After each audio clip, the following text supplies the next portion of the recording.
well on the side. He had gone away from that a little bit because of his shoulder. And he thinks, you know, it's just a little thing, but it may help him, he said, to watch for it. Well, it's something that, you know, you're comfortable with, and when you're comfortable, obviously, you're able to relax your body and go ahead and be fluid and throw the ball where you want to. It really doesn't affect velocity as much as it does control, being in a position you're comfortable with. But, you know, he's holding the glove back up now about chin high, and that's where he normally did hold it in the past. Pop-up foul out of play. Yeah, he said he had gone away from that for some problems related to the pain in his shoulder. He decided he'd try it when he threw the other day on the side after that bad outing in Cincinnati. He was real happy with it. Yeah, you have a tendency to, when you have pain in your shoulder, to adjust and take any strain off of it. Obviously, if the lower you hold your hands, the easier it is on your shoulder because you're not hiking the shoulder up. So Schilling tried it the other day, said it felt okay, doesn't bother his shoulder anymore, so he's going back to where he normally pitched. In and out of the glove of Santiago. Saw those numbers on Schilling. Is actually that hit him in the mask also. He saw those numbers on Curt Schilling. Excellent strikeouts.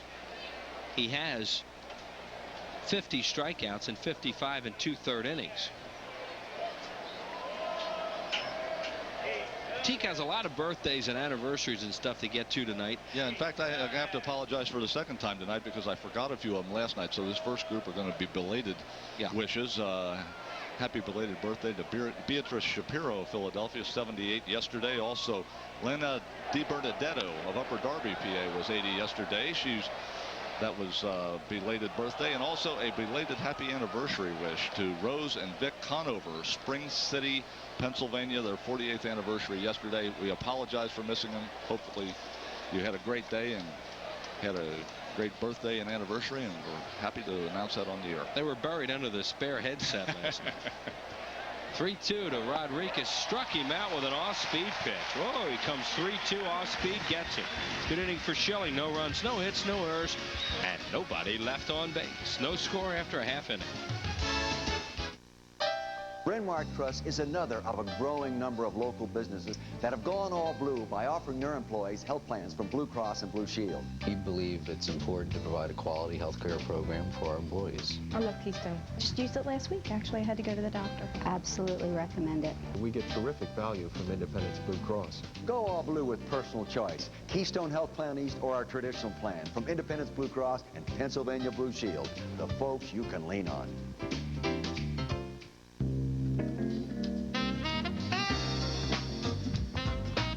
With everything you can get on an award-winning Nissan Maxima, leasing one may seem very attractive.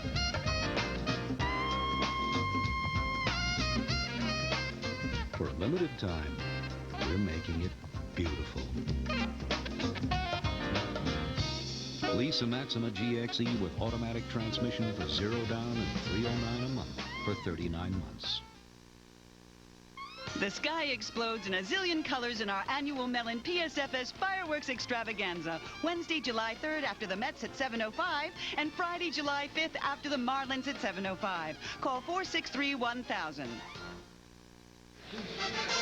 And back here at the vet, here's the way the Phillies will go tonight. Ricky Otero leads off in center field. Dave Doster, the second baseman. Greg Jeffries at first. Pete Incaviglia in left field. Todd Zeile, the third baseman. Benito Santiago catches. J.R. Phillips in right. Kevin Sefcik, the shortstop, and on the mound, Curt Schilling. And for the Montreal Expos, 6'1", 195-pound left-hander Jeff Fassero on the mound this evening. He's making his 17th start of the year.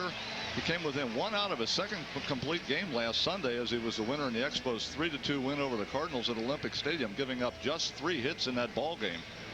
Defensively behind Fassero, David Segui is at first, Mike Lansing at second, Mark Gressolanic is the shortstop, Shane Andrews at third. Henry Rodriguez is in left with F.P. Santangelo in center, Moises Salou in right, and former Philly Lenny Webster behind the plate this evening for the Montreal Expos. Yeah, they have been a good pair, too. We'll get into that in a little while. And Jeff Fassero's first pitch on the way to Ricky Otero is a strike on the knees. Fassero fastball, breaking ball, and a real good split finger pitch. And has turned into one of the better pitchers in the league. Bounced around the Cardinals organization for a long time. Grounded towards short. Gressolanic circles it, and he gets a lot on the throw, and Otero's retired. As we mentioned last night, from the third inning on tonight. As long as you send in the questions, Lee Thomas will be here to answer them. So we will have the Phil's general manager with us starting in the third inning. You can do that by getting on the internet, Prism link at AOL.com. We've already got some questions for Lee already coming in. So not only tonight can you vote for the star of the game on Prism link, but also send your questions for Lee Thomas. See if we can get him on the air during the ball game and get the answer right from the horse's mouth. Phillies general manager Lee Thomas with us. He'll be in about the third inning, I believe. Right, Wheels? That is correct. Doster the batter. Dave batting .316 here at the Vet. This is his 11th start at second. Lines it down the left field line. It is just foul and bounces into the stand. So Doster, who has 3 doubles, just missed number 4. That gives us a chance to wish Cutter Dykstra a happy birthday tonight. Cutter is 7. And I know Lenny and Terry and all the whole gang are watching the game out in their suburban home. And we miss Lenny, obviously, and wish him the best. Hope we see him soon. He gets that surgery over with. But it's Cutter's birthday today, and we wanted to send him birthday wishes. Also, happy birthday wishes to Ronnie Lauer from New Jersey, 75 years old, Philly fan, watching us tonight here on Prism. Doster lines it to right field, but it's right at Moises Alou. He puts it away. 2 up and 2 down here in the first. See, Facero is also pitching very, very well this year. I mean, when you have his kind of numbers, you would think that his walks and strikeouts would be good, and they are. Only 1.9 walks and 7.9 strikeouts per 9 innings. Probably more hits than he'd like to give up, but, you know, he throws a lot of ground balls. In fact, they are basically a ground ball staff. Well, and he's got that hard sinker, slider, and then, of course, the splitter, all 3 pitches that go down. So when Facero has the ball down in the strike zone, he's going to be effective. You know, just like we talk about so many other pitchers, if you see the ball being hit on the ground, then Facero's got good stuff. If they're hitting in the air, he might be susceptible. Jeffries takes it outside. Gregg is yet to get a hit right-handed. He is 0 for 16. So facing a left-hander tonight has a chance to get off that 0 for.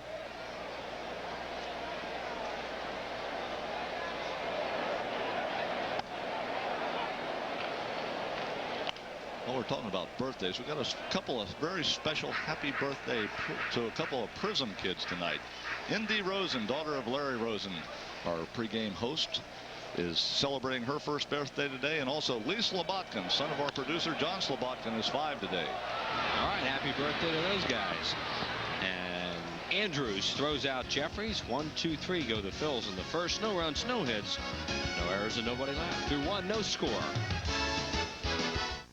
Georgia Pacific, Emco, Pella, 15% off. Black & Decker, DeWalt, Schrock, Heckinger brand name sale, 15% off. Cola, Moen, Weed Eater, can you dig the offness of it all? True Temper, Hunter, Werner, Charbroil, Stanley, Sylvania. Heckinger brand name sale. A cosmic comet of brand name, 15% off, just blazing across the sky and then gone. Offness, bye-bye. There's just something people like about a pickup man. And here's some news you're going to love. It's Truck Month at your Quality Plus Ford dealer. That's where you'll get low 4.8 financing or $600 cash back on a #1 selling Ford Ranger. Or lease it for only $179 a month. Loaded with air, AM/FM cassette, and more. Ford Ranger, a lot of truck for a little price. Low 4.8 financing, $600 cash back, or just $179 a month. During Truck Month at your Quality Plus Ford dealer.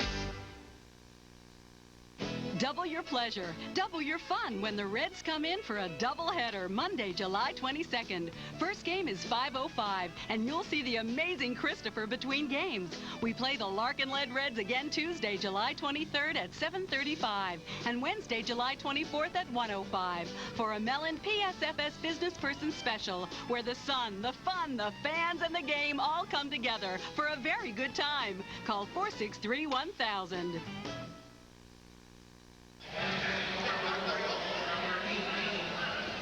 The homestand continues tomorrow afternoon. It's Texaco Relax Cap Day as the Expos are still here. The Mets, oh yeah. Phillies are finally going to play them Monday, Tuesday, and Wednesday. Fireworks night on Wednesday. Then the Marlins for 4, another fireworks. A Mellon PSFS fireworks game on Friday, July 5th. And then All-Star batting gloves on Sunday the 7th. Long, long homestand finally here at the Vet, so come on out. 463-1000 for your tickets. Moises Alou, the batter. Moises batting .256, as you see, with 11 homers, 48 runs batted in. Just .231 against right-handed pitching. Ripped to right field, taken on one hop by J.R. Phillips. A base hit. Hit number 1 in the game for the Expos. The first base runner for either team is Moises Alou. Moises Alou is a good hitter because he doesn't try to pull everything. This ball tails back into the middle of the plate, but he had seen Schilling throw so many pitches on the outside part of the plate early, was kind of looking out in that direction, had the inside out swing, has the ability to hit the ball to all fields, and that's why he is a good hitter and has been on the All-Star team the last couple of years. In fact, we're going to see him a little later on in the telecast in an All-Star special. Had a big hit. Yes, he did. A couple years ago. Has a pretty good lead off first base. David Segui, a switch hitter, takes it outside for ball 1. Segui, 304 right-handed, 279 from the left side. There are his overall numbers. Son of former major leaguer Diego Segui, a right-handed pitcher. David originally in the Baltimore organization, then with the Mets, and now over here with Montreal. As you see, the lead runs up, fakes a bunt, takes it 2-0. Schilling retired the Expos in order in the first inning with 2 strikeouts. Schilling is 6'4". He's 29 years of age. He'll be 30 in November. So Curt Schilling, if he stays healthy, still has some very productive years ahead of him. 3-0.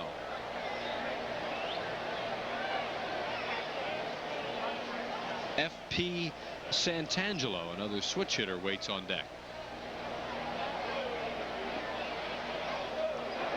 Segui takes it over for a strike. 3 balls, 1 strike to David Segui. Segui had a great April. Got off to a tremendous start, batting .386 in that month. And you see he's hit well lifetime against the Phillies, 25 games. 3-1. See if Alou goes. He does not, and it's fouled out of play. We would look for him probably to run here. That's Jerry Manuel, the third base coach.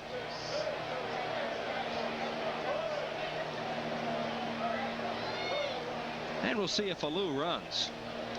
Now Segui steps out of the batter's box, and Alou back to the bag, and we're ready to go. 3 balls, 2 strikes, nobody out, no score here in the second inning.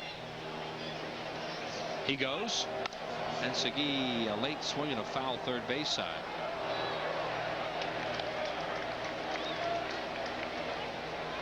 Alou doesn't run a lot. He is a good athlete, though. See, 7 attempts, 4 stolen bases. You'd have to think that most of those are in situations like this, hit and run plays, really more than straight steals. Jerry Manuel goes through the signs again. That situation, it was not a steal. He's just in motion with a 3-2 count on Segui. Playing him around the other way, and there he goes, and Segui fouls an off-speed pitch out of play. I'd like to pass along some happy anniversary wishes. Mary and Sam Gentili celebrating their 50th anniversary today. Also Charles and Eleanor Orlovsky, Shenandoah, PA, with their 50th anniversary. And Joseph and Dolores, boy, this was a tough one here, Catrombone, celebrating their 45th. I'm probably pretty sure I didn't get that one right, but I apologize for the pronunciation, but happy anniversary to all 3 of you. Nice job, Teak. You're getting as good as Whitey on those things. 3 balls, 2 strikes. There goes Alou again, and it's fouled off again. So David Segui keeps fouling him off, and Moises Alou keeps running down to second base. And turning around and returning to first.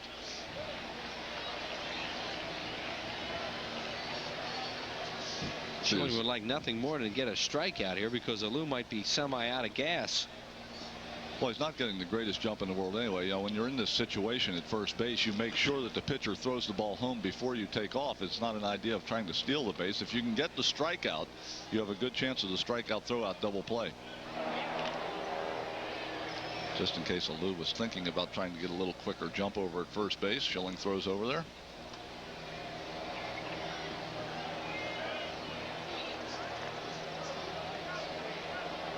So far, 3 and 2 pitches from Schilling to Segui, all fastballs. There he goes, and another one. Make it fouled off. Look at Lou. Please hit the ball between the lines. I'm getting tired. Moises is looking over at his father like, how about put a don't run on? Already 9 pitches in this AB. And you would think that Lou would continue to run. Schilling is basically a fly ball pitcher. You see only 2 double play ground outs in 40 opportunities. Curt Schilling is a power pitcher. There he goes. Chopper to Sefsa. Tough hop. Got him. And Lou, of course, will move into second base and take a rest with 1 out and Santangelo the batter. Segui just trying to protect with 2 strikes. Probably goes a little bit out of the strike zone, but can't take the chance of not swinging the ball around the plate. So Moises Alou finally, after about 6 attempts, gets himself down to second base. So takes a little walk out toward short center field, tries to suck in some of the veteran stadium air and get it inside his lungs. FP Santangelo should be the poster boy for guys when you say hang in there. Long time in the minor leagues and a very versatile player.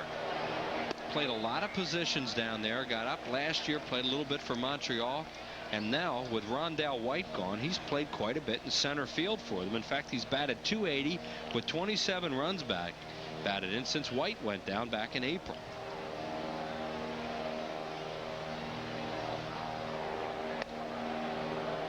Inside, he is a switch hitter. Bats .355 right-handed, .261 from the left side. Frank Paul Santangelo.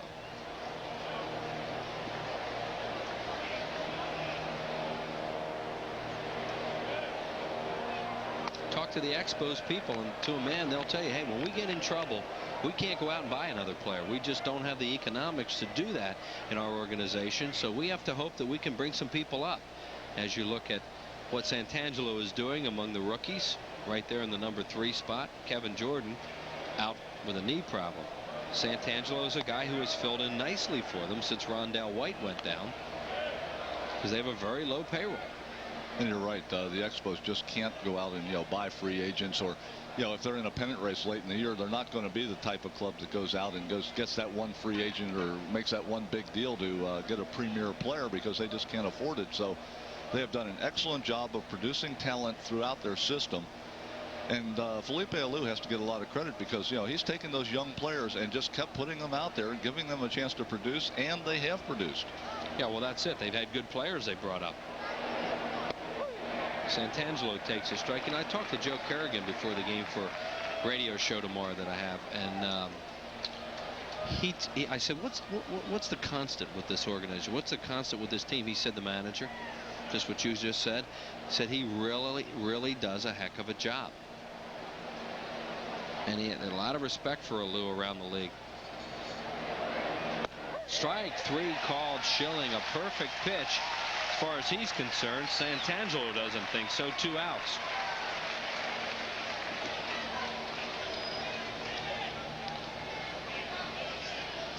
Curt Schilling staying on that outside corner, got the call.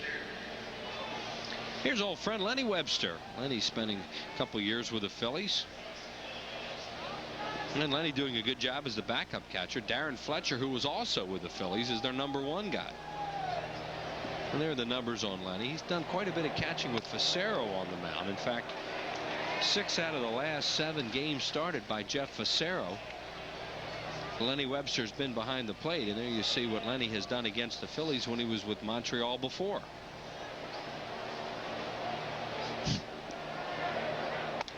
Outside, 1 ball and 1 strike to Lenny. Here is Jeff Facero.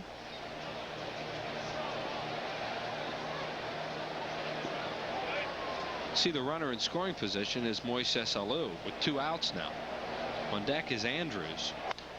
Outside, Lenny Webster with runners in scoring position, batting .300, 6 for 20.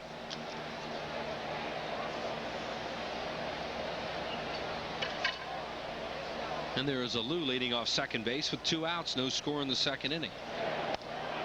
Showing a little wild in this inning.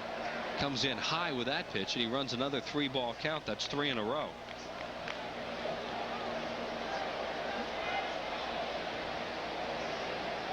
And you see what Lenny has done with runners in scoring position, and since May 15th, 500. And Alou leads off second, a 3-1 pitch. Walked him, ball 4. First walk issued by Schilling, so 2 on and 2 outs for Shane Andrews, the third baseman. Andrews with a couple of grand slams this year. He has 11 homers and 37 runs batted in, mostly out of the 8-hole.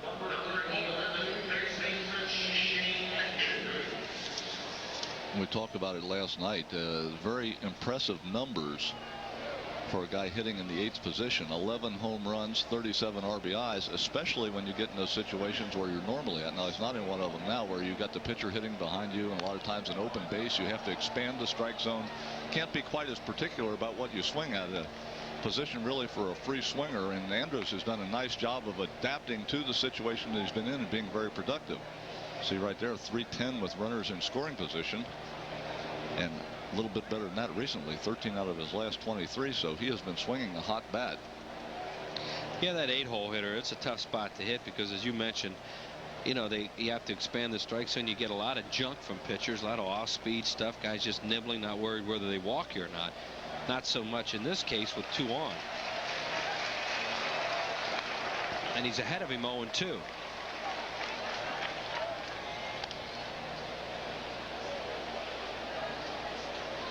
In the month of June, Shane Andrews at 316. Expos have hit 7 grand slam home runs this year. 3 guys have 2 apiece, one of them this guy. And Andrews hit one of those grand slams off the Phillies earlier this year at Montreal. Hit it off Mike Grace. Struck him out on 3 pitches. In the inning, no runs, a hit. No errors. The Expos will leave 2. No score.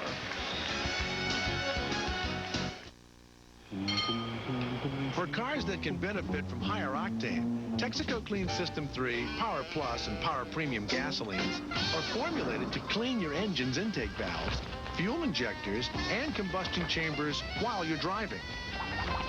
For smooth starts and sure acceleration. Just give us 5 tanks. And you may feel like you've left your old car behind. Oh, add more life to your car. Take it to the star. Imagine a natural supplement that can actually help you think better. New Ginkgo, shown in tests to help improve your memory and sharpen concentration. Now that's a big idea. Remember New Ginkgo, the thinking person supplement. Your Dodge dealers are having an utterly unbelievable, absolutely amazing big summer savings event. Excuse me. Let's just say that now is a great time to get a great deal on a 96 Dodge car. Now get 3 incredibly spectacular ways to get a great deal. Actually, we're offering 0 down and low 4.8% financing on Dodge Intrepid, Stratus, Avenger, and Neon. And that's in addition to cash back of $1,000. $1,500 on Intrepid ES. But you'd better hurry. Don't waste a second. Time is precious. Just see your friendly Dodge dealer. Be there! Financing offer ends July 6th. I just got a promotion and a cellular phone. My little brother got one too. Not that I'm competitive. I got the big calling plan. I got a local plan. My job's more focused. At Bell Atlantic 9X Mobile, cellular service isn't one size fits all. From phone features to calling plans, you get services that fit your life. I also got voicemail. You did? I want that. Bell Atlantic 9X Mobile. This copyrighted telecast is presented by authority of the Philadelphia Phillies. Any rebroadcast or retransmission of the pictures, descriptions, or accounts of this game without the express written consent of the Phillies is strictly prohibited.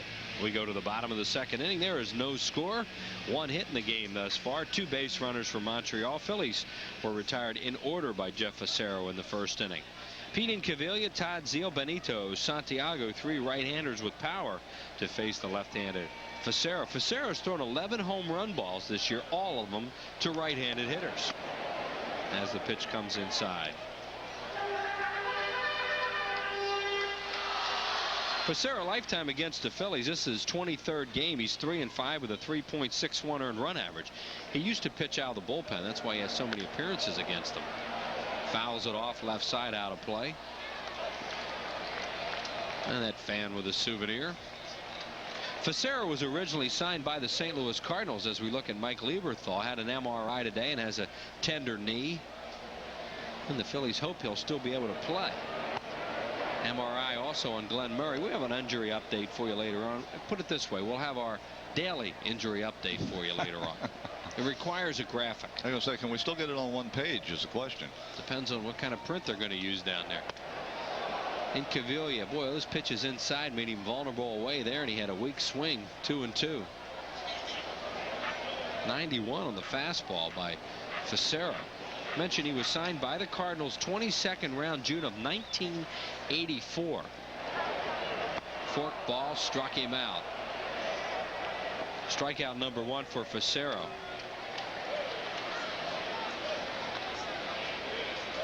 Well, we talked about the injuries. Bobby Munoz won his rehab start last night at Scranton Wilkes-Barre. Mike Grace, we mentioned, through yesterday, no problems. Mike Lieberthal is day-to-day with the knee. Glenn Murray having problems with the right wrist. They'll read his MRI on Monday, get a better idea.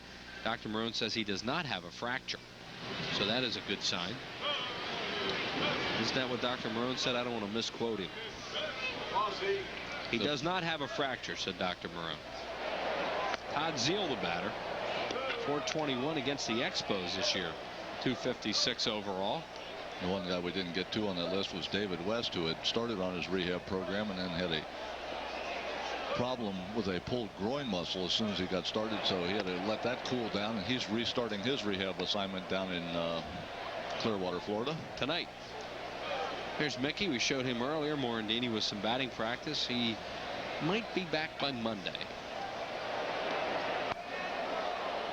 Facero really mixes in that forkball well. I mean, when you're throwing a 90-mile-an-hour fastball and throw that tumbler, look out. And of course, he's got the slider to go along with it. And as mentioned earlier, all those pitches breaking down. So when those pitches are down low in the strike zone, very difficult. You try to make him bring the ball up if you can, but Facero is pretty good about staying down around the knees. That's another guy Fregosi had in the minor leagues. You know, that talk about how he doesn't like young players, which is all baloney. He sent a ton of players to the major leagues with the St. Louis Cardinals when he was a minor league manager. And this is one of the guys he had. Strike 3 called on the knees, struck him out. 2 up and 2 down here in the second inning. Well, you best go to the plate swinging the bat. Terry Tata is ringing up the strikes inside, outside, and in the low, and so there's definitely a pitcher's umpire behind the plate tonight. And if you're a hitter, you can complain all you want to about it, but you better realize that he's back there and start swinging the bat. Here's Santiago. Those are Benny's overall numbers. He's had some good production against these Expos this year. 3 homers and 8 runs batted in against Montreal. And there he is against Jeff Facero. Yet the long ball him. Facero pitching inside quite a bit early in this ball game. Misses there. 2-0. Facero's last appearance against the Phillies, he beat Tommy Green 4-3 on August 12th of last year. 8 innings, 6 hits, 5 walks, and 7 strikeouts. He was signed by the Expos as a 6-year minor league free agent after he had bounced from the Cardinals to 2 other ball clubs. That was back in January of '91. So they took a chance on Facero, and he's done a heck of a job with them.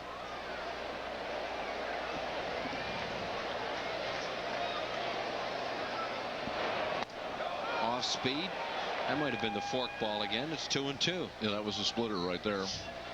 Saros appears to throw 2 different splitters. He's got one that he throws that's hard, and then he's got another one he throws with a little less velocity to it. It's got a bigger break on it. The hard one's kind of a late sharp break, and the other one's more of a tumbler that he uses more as a changeup than really a power pitch. Desalonic will use the turf. Nice dig out there by Segui. Got him. 3 up and 3 down. No runs, no hits, no errors, and nobody left on base. We're through 2, and there's no score. Bryn Earmark Trust is another of a growing number of local businesses that have gone all blue by offering their employees health plans from Blue Cross and Blue Shield. We believe it's important to provide a quality health care program for our employees. I love Keystone. Just used it last week. Actually, I had to go to the doctor. Absolutely recommend it. We get terrific value from Independence Blue Cross. Go all blue with personal choice. Keystone Health Plan East or our traditional plan from Independence Blue Cross and Pennsylvania Blue Shield. The folks you can lean on. Georgia Pacific Emco Pella 15% off. Black & Decker DeWalt Schrock Heckinger brand name sale 15% off. Cola mowing weed eater. Can you dig the offness of it all? True Temper Hunter Werner Charbroil Stanley Sylvania. Heckinger brand name sale. A cosmic comet of brand name 15% off. Just blazing across the sky and then gone.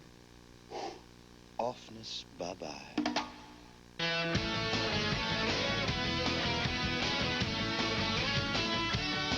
Introducing the new 1997 Nissan Altima. And to celebrate, we're offering a special introductory lease rate. No down payment at just $229 a month for 39 months with automatic transmission.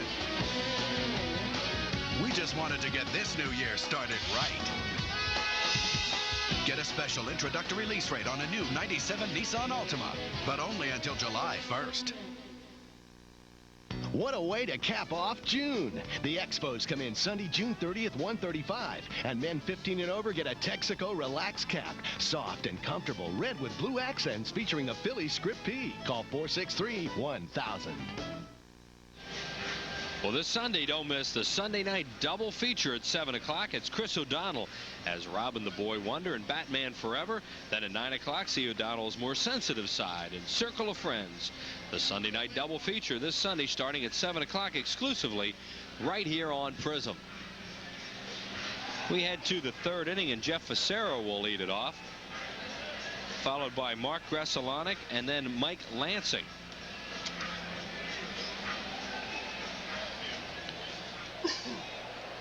Facero batting at 138 on the year with 3 runs batted. In lifetime, he's an .081 hitter. Facero batting left against Kurt Schilling.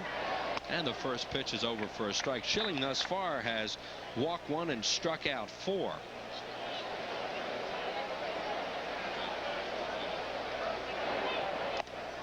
Swing and a miss at a high fastball, 0-2.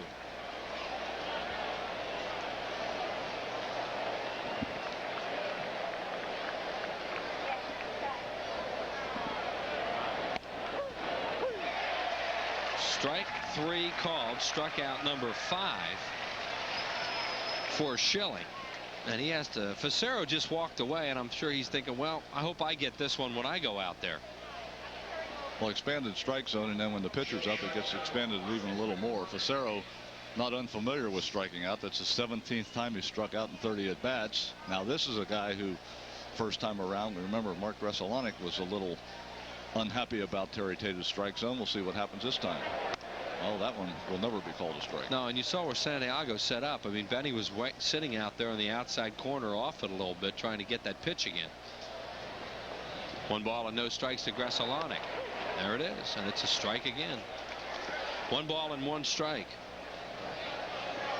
Schilling's strikeout high is 10 this year in his first game back in April or in May against the Giants. He has 5 already. Fouled away to the upper deck, and Gresalonic is really aware of that pitch away. You could probably jam him pretty easily right now. Well, this is exactly the same situation as there was the first time around. 2 fastballs away for 2 strikes, and then Schilling came on the inside part and did jam Gresalonic. He was able to foul it off the last time. Going back out there again. Chops it up the middle. Sefcik on a big hop, runs, throws, gets him. 2 down. Good play by Kevin Sefcik. 2 up and 2 down here in the third. Business person special number 4, the Phillies and the Cincinnati Reds on Wednesday, July the 24th at 1:05. What a great way to enjoy a ball game. A Mellon PSFS business person special. Call 463-1000. That will be number 4 of 5 of those babies. Well, you're running out of time to come to a business person special. 2 outs, nobody on base. Mike Lansing, the batter. We will have Lee Thomas with you in the bottom of this inning to answer some questions. Teak has already informed me that there are a pile of them. Well, we have a bunch already, but if you want to add yours to the list of questions for Lee Thomas, prismlink at AOL.com. Let us know what you want us to ask Lee Thomas. Ripped in the gap in right center field. They were in an overshift. Phillips cuts it off nicely. Fires it back in, and safe at second with a double is Lansing. And that was a nice cutoff of that play by J.R. Phillips. He couldn't get much on the throw. Lansing lines the ball into right center field. A fastball down and away. Phillips does a nice job of just cutting this ball off before it gets to the wall. With his momentum sort of carrying towards center field, can't really make an accurate throw to second base. Gets rid of it quickly, but just a little bit off the bag. J.R. Phillips doing a nice job, though, of cutting that ball off in right center field. If he doesn't, it goes to the wall, and Lansing has a triple. And Mike Lansing with 25 doubles, as you see, came into the game tied for second in the league with his teammate Henry Rodriguez, who bats now. And Rodriguez takes a fastball away. He struck out on an off-speed pitch his first time up. We will have Lee with us in the bottom of the third inning. We have all kinds of questions ready for him. He's sitting here beside us right now getting ready. A swing and a miss by Henry Rodriguez, tied for the league lead in homers. I was going to say he's in the bullpen warming up, but Lee's an old hitter, so he's in the on-deck circle getting loose. All right. Those hitters, they don't like to be referred to in pitchers' terms.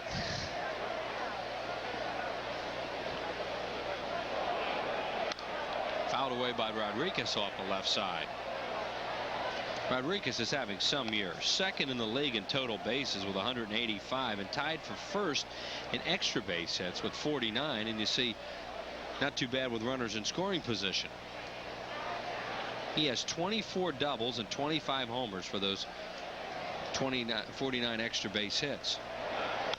Fly ball, shallow left field. Incaviglia and Sefcik. Incaviglia the call. Pete waits, puts it away. That'll do it. No runs a hit, no errors, and the Expos strand a runner in scoring position. We are through 2.5 here at the Vet.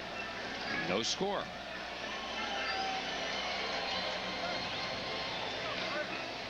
Now here is your opportunity to go online with Lee Thomas and Teak explain this.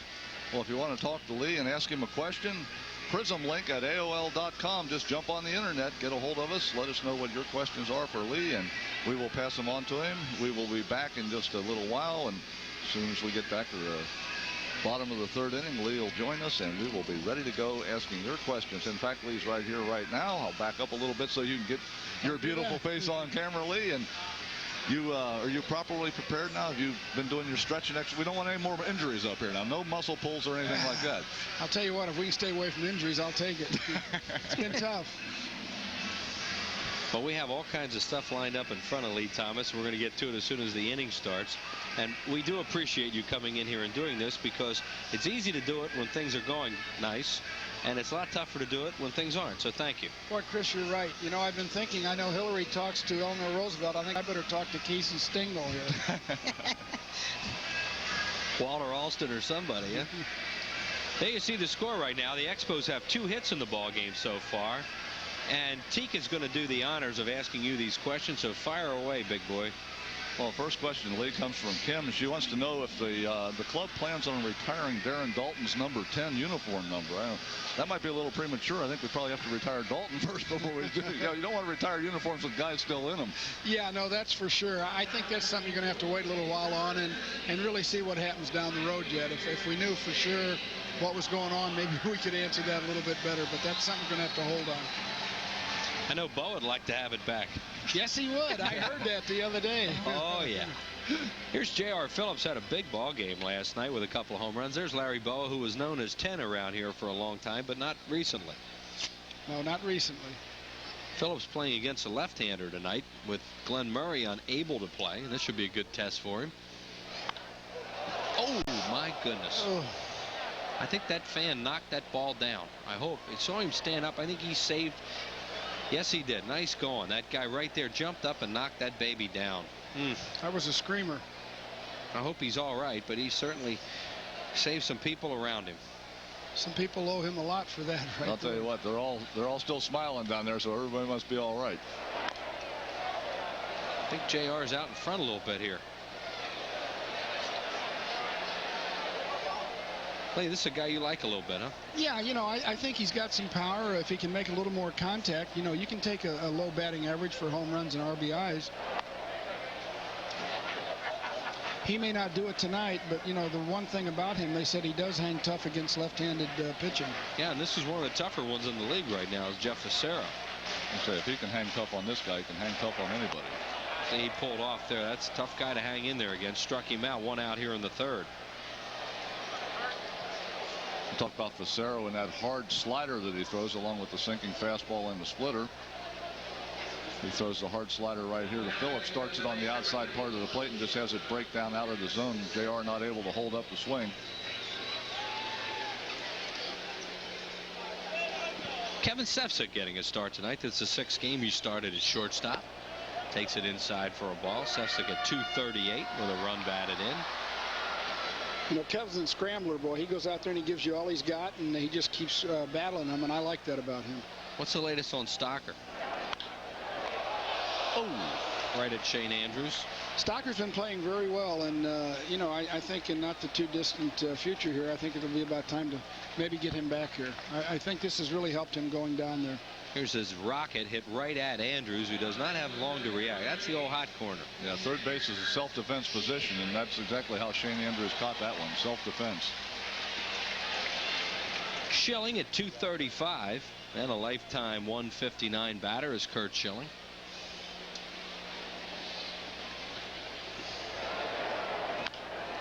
I think Kurt's probably our best hitting pitcher right now. Maybe Mulholland's got more power, but for actually putting the bat on the ball, I think I'd take Kurt.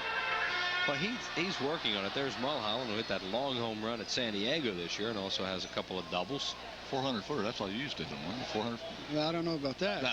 He smoked that one, though. Boy, he did. Thought that ball was going in the upper deck that night when he hit it.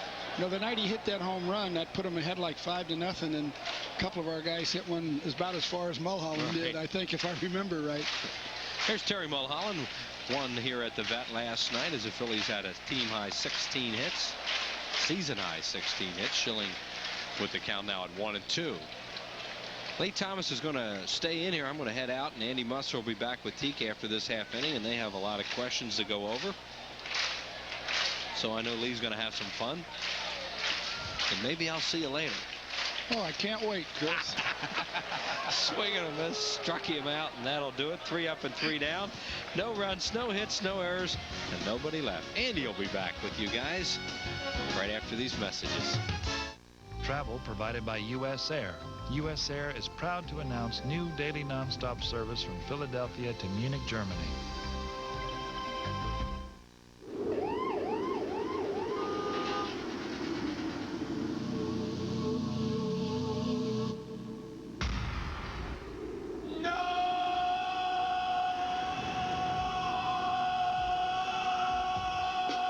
Good news for those of you who can't get enough of the refreshing, big, bold taste of Coca-Cola Classic. Now you can get it in a new, longer-lasting 1-liter original Coca-Cola bottle. Coca-Cola Classic 1 liter. It's real bigger. Must be the new guy.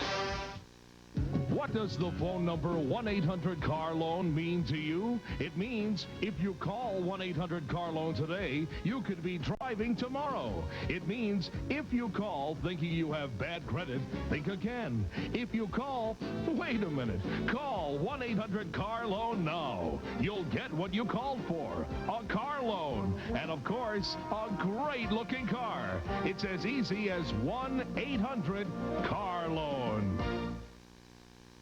We'll hand it to fans 14 and under Sunday, July 7th at 1:35 when the Phillies host the Marlins. And we're giving away red, white, and blue batting gloves with Phillies and All-Star logos, plus special batting grip indicators. Call 463-1000.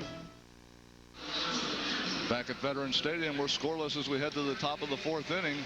Lee Thomas is alongside, and he's going to be answering your questions as we go through this ball game tonight. And also joining us to do the play-by-play, Andy Musser. Welcome aboard, Andy. All right, Teak, nice to see you, Lee. And we'll have some interesting conversation as we go along here tonight, and hopefully we'll see the Phillies get some of the run production they had last night. Yeah, Lee, we've got a question here from Kelly Spence. She wants to know if you were thinking about trading Mickey Morandini. Well, Kelly, you know, I'll tell you, Mickey Morandini is one of the better players that we have. We all know that what a great guy he is, you know, on the field. Well, he's that good off the field also. And, you know, he's at the age where I think he's got 4 or 5 good years ahead of him yet. And he's in his prime. And it would be really tough to move him unless it was just something that, you know, that you couldn't refuse. Alou got a base hit first time up. Lee, does that happen sometimes? Does your phone ring and all of a sudden you get overwhelmed? I would say once in a great while, Andy, not too often. Maybe after when you tell them no 10 times, then they might try to overwhelm you.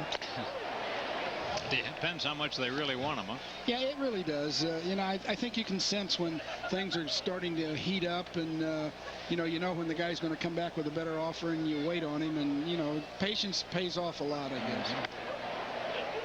Alou being patient here, waits out a ball. It's 2-1. Good player, Alou. Oh, isn't he though?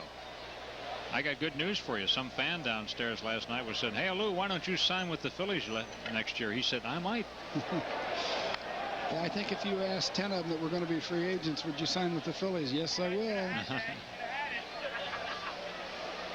We got another question here from David Sproul in Mount Holly, New Jersey. He wants to know, do you have a plan for your rebuilding phase? And if so, what is the time estimate that you think it'll take for the Phillies to become to compete for a title? Yeah, I do think we have a timetable here. We struck out Alou on a bad pitch. He couldn't hold back there. Thank you very much. You know, what we're trying to do now, we are in somewhat of a transitional period. We're trying to move some younger guys in and get things going. And there are some players we have to find out whether or not we can count on them next year. And some of these guys are guys that hurt. You know, we don't know if Munoz is going to be healthy. We hope Schilling's going to be healthy. He looks like he is, you know, after what he's done for us. And, you know, Morandini, is he going to be okay with his injury, which I think he will be. But there are some questions we have to answer yet. Do you have a hot list of players that you're really paying particular attention to? You mean on other clubs? Yeah. Yeah, you know what we really need, and I think everybody will go along with that. I've always been a pitcher type guy, but we really need a guy to lead this offense, you know, and it's tough to go out and get a 25-30 home run guy. You know, hopefully maybe somewhere down the road here with Murray or somebody, we may have that guy. I'm not sure. It would be nice, you know, nice to think so. He has the most power potential of any of the young players right now that we have, and you know, I know everybody thinks that Roland is that way too, and he is. You know, he's going to probably be a real good hitter, and may not be a total home run guy, at least not right off the bat. Oh, broken back ground ball to Doster. He makes the play. And that, you talk about being sawed off, that really was sawed off. Boy, Andy, I'll tell you, they have such light bats. You ought to go down there and pick up some of their bats. You know, they're almost like golf clubs from the handle about 10 inches up. They're so thin. And here's a replay. Yeah, you see right there, the thin-handled bats. If you don't hit the ball right on the sweet spot, they have a tendency to explode, as that one did right there on Segui. Light bats, thin handles, and you know, if you hit the ball in the sweet spot, it really jumps. But it's like a golf club. You've got to get it on the good spot, or else you hit a shank, and that's exactly what Segui did right there. And I know what that is, hitting shanks. Santangelo was called out on strikes his first time up. He's batting here with the bases empty and 2 out. Our next question comes from Brett Jackson of Mickleton, New Jersey. He says, I've noticed that Carlton Lower and Ryan Nye are pitching well this season. Why didn't you bring them up instead of inserting Springer into the starting lineup? Let's save that one here. Well, no, I guess we do have a chance to answer it. That was a perfect bunt. Zeal did all he could do, but there wasn't much, and Santangelo has himself a bunt single. They caught Todd Zeal standing back at third base, playing deep with 2 outs, trying to cut down the hole, and perfect bunt by Santangelo right down the line. That foot appears to be right on top of home plate, though. That might have snuck by Terry Tatum. Not allowed to step on the plate when you bunt, but Todd Zeal gets rid of it quickly, but had no chance at first base. Anyway, how about Carlton Lower and Rich Nye, Lee? Well, you know, that's a good question. And those are 2 young guys that we really like an awful lot of, and really they're probably not ready at this time. And you know, we took a little flyer the last time and it didn't work, and you know, I'll take the blame for that. Ground ball to second should be out of the inning. And it is. Webster grounds out to end the inning. So for the Expos, no runs, 1 hit, and 1 man left on base. We go to the bottom half of the 4th inning. 0-0. For cars that can benefit from higher octane, Frank, we're late. Texaco Clean System 3 Power Plus and Power Premium are formulated to clean your engine's intake valves, fuel injectors, and combustion chambers while you're driving. For smooth starts and sure acceleration, just give us 5 tanks, and we think you'll see a difference. A word of advice, though. Maybe you'd better leave the windows rolled up. Add more life to your car. Take it to the star. Presenting Armor All Vinyl Siding Wash. Just spray it on, wait 5 minutes, then rinse it off with a hose. And look, why, it's the greatest invention since vinyl siding. Armor All Vinyl Siding Wash. July gets off to a jump start as the vet jumps and baseball jams. The Marlins come in Thursday, July 4th, special 1:05 holiday game time. Then Friday the 5th at 7:05, followed by the second Mellon PSFS Fireworks Spectacular. Saturday the 6th at 7:05 and Sunday the 7th at 1:35, when fans 14 and under get free batting gloves. Plus the Pinnacle All-Star Fan Fest, beginning July 5th at the Pennsylvania Convention Center. Call 463-1000. Phillies baseball is brought to you by your Philadelphia Nissan dealer. Nissan, it's time to expect more from a car. By the Bell Atlantic 9X mobile system, now offering great rates on cellular long distance. By Heckinger and Heckinger Home Project Centers. The low price keeps you coming back. And by your local Dodge dealers. Come in today because we know how to help. Well, the big day is almost upon us. Tomorrow is Relaxed Cap Day. Here's something for the men 15 and over. They receive a great Relaxed Fit cap with traditional Phillies P plus some blue trim. Compliments of Texaco. Great gift for the men. We hope you'll get your tickets in advance. 463-1000. Tomorrow's game at 1:35. We're back here at the ballpark. Andy Musser with Chris Wheeler, Kent DeColvey, and Lee Thomas, our special guest tonight. And Lee is answering your questions as we go along here. And right now, Lee, we're seeing Jeff Fassero pitch a pretty good ball game. Yeah, Andy, he's quite a pitcher. He's a good left-handed pitcher. And, you know, he really got going good late in his career. You know, early on, he was so wild. And you got to hand it to that Montreal club and Philippe Alou. They really keep coming up with good players. Fassero got Otero to ground out to shortstop first time up. Right in on his fists. 1 ball, 2 strikes. Felipe Alou. Everybody says what a good manager Felipe is. Well, I know one thing. They really like him. They trust him. And I think he's as honest and as good as he can be to his players. Long-time minor league man. Actually got this job as a fill-in to begin with, but did such a good job they have kept him aboard. That's 10 in a row retired by Jeff Fassero. Yeah, you know, Otero, the guys all call him the flea. I guess you all know that. I call him the little kid. You know, Jimmy's going to have to keep him fresh. I think after 3 or 4 or 5 games, especially in the hot weather, he's going to have to give him a little rest. But he's really shown us something. He's caught the ball in the outfield. His arm is better than I think anybody thought. And, you know, if he can just keep making pretty good contact and keep the ball out of the air, he'll be okay. I noticed over in Cincinnati, it's starting to get that uppercut swing a little bit. And guys with speed don't need to hit the ball in the air. They need to hit it on the ground. That's true. And I think when he gets a little tired and gets a little careless, he starts doing that. Tonight he's hit him on the ground both times. Here's Doster, who lined out hard to right first time up. By the way, speaking of Otero, tonight he's playing his 30th game in a Phillies uniform. Seems like he just got here. Here's a pretty good ride to left field, but there's room for Rodriguez. Henry with the catch, and Doster is out for 2 outs in the inning. Yeah, Lee, our next question is from Adam, and he wants to know, what do you plan to do with Todd Zeile after this year? Is he coming back? Well, you know, I think that's all up in the air right now. We didn't expect to have all these injuries and have things going as bad as they are right now. And, you know, who knows what's going to happen before this year is over. I think there's a lot of things left to decide, a lot of decisions left to be made. Is it going to be determined by how the players that are here play? Well, a lot of things, Teak, will determine that, and it's pretty tough to answer it now. Jeffries flies to center, and down go the Phillies. 1-2-3 for the 4th inning in a row. And so after 4 tonight, we are still 0-0.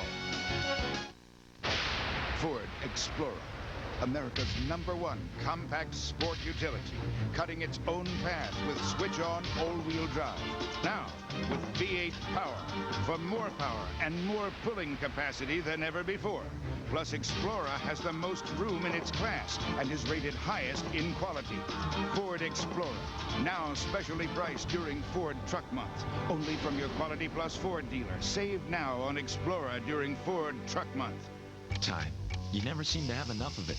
Gotta go here, gotta be there. So when do you have time to bank? Midnight?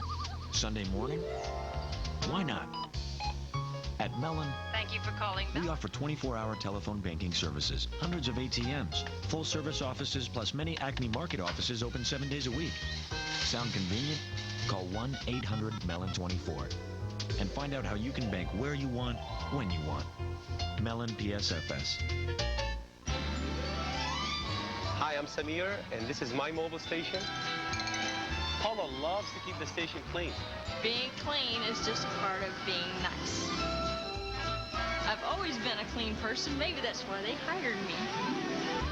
My customers come out of the bathroom smiling.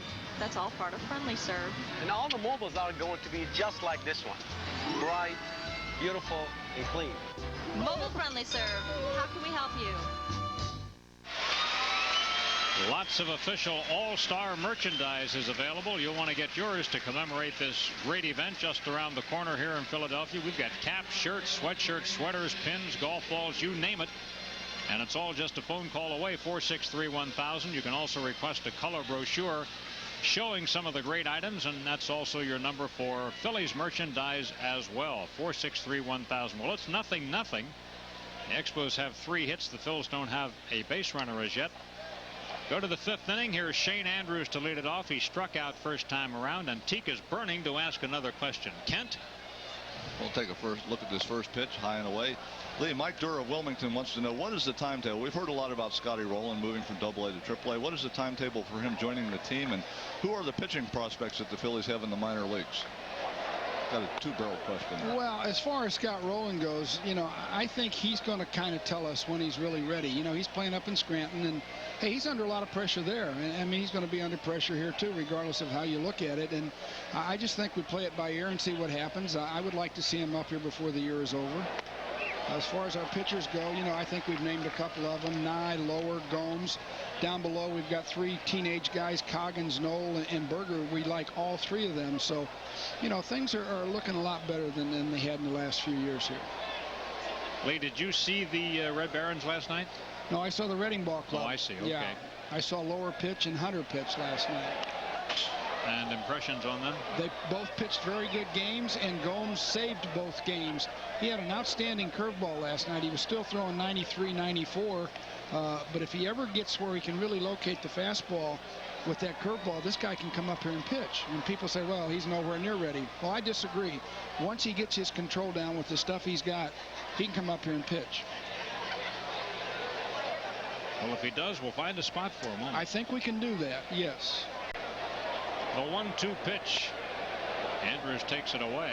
Schilling has 6 strikeouts already in the ball game tonight. Lee, are you pleased with the way he's working? Yeah, I keep watching Schill to see if he's still got the good velocity, and he does. And, you know, he's throwing the ball pretty good. He still needs to get location better.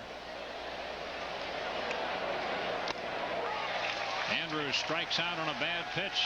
Schilling has claimed him twice. You know who I saw last night? I saw Tiny Tim. He sang to us at Reading. No. Did a great job with a ukulele.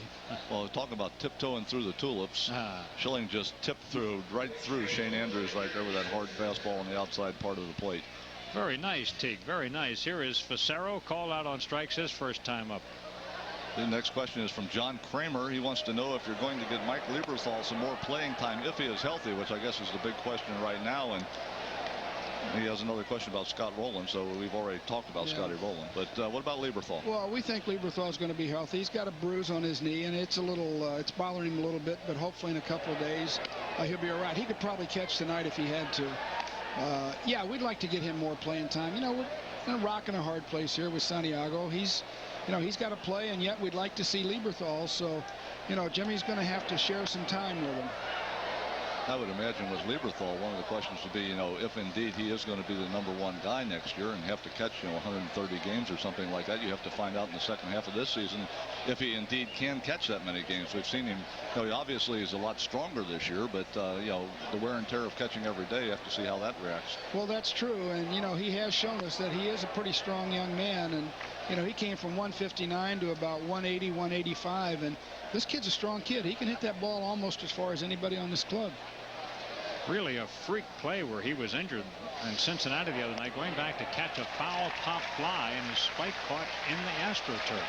Schill threw that ball right by him, didn't he, Andy? Did he, though? And that's number 8 for him, Lee. You can't ask for more than 8 strikeouts from Schill at this point. Basic high hard one. Facero is prone to the strikeouts. He gets his second of the evening. So Schilling with number 8. Facero the victim 2 times. See, if Schilling can start getting his stuff together, and he has been doing it. It used to take him 2 innings to get his fastball. Now he's getting it much quicker, and hopefully he can go 7 or 8 innings instead of, you know, 5 or 6. Back up top for Grassolani. Ground ball to Doster. And 1, 2, 3. Down go the Expos here in the 5th inning. So our ball game remains scoreless as we go to the bottom half.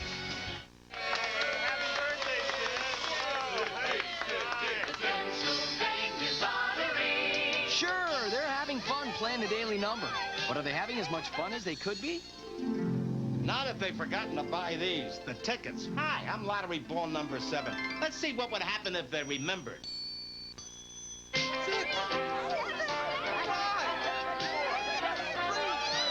The daily number from the Pennsylvania Lottery. Get in the game. It's fun. Driving to the Serengeti, it became clear that East Africa's backcountry was run by the animals and not the Highway Transportation Department. When there were roads, they were bumpy. When there were bridges, they were rickety. On a bright note, however, traffic moved along at a rather swift pace. The preceding has been brought to you by the all-new Nissan Pathfinder, now with an advanced new suspension for a smooth ride wherever your travels take you. Less pollution. More training. More pedaling. Less pollution.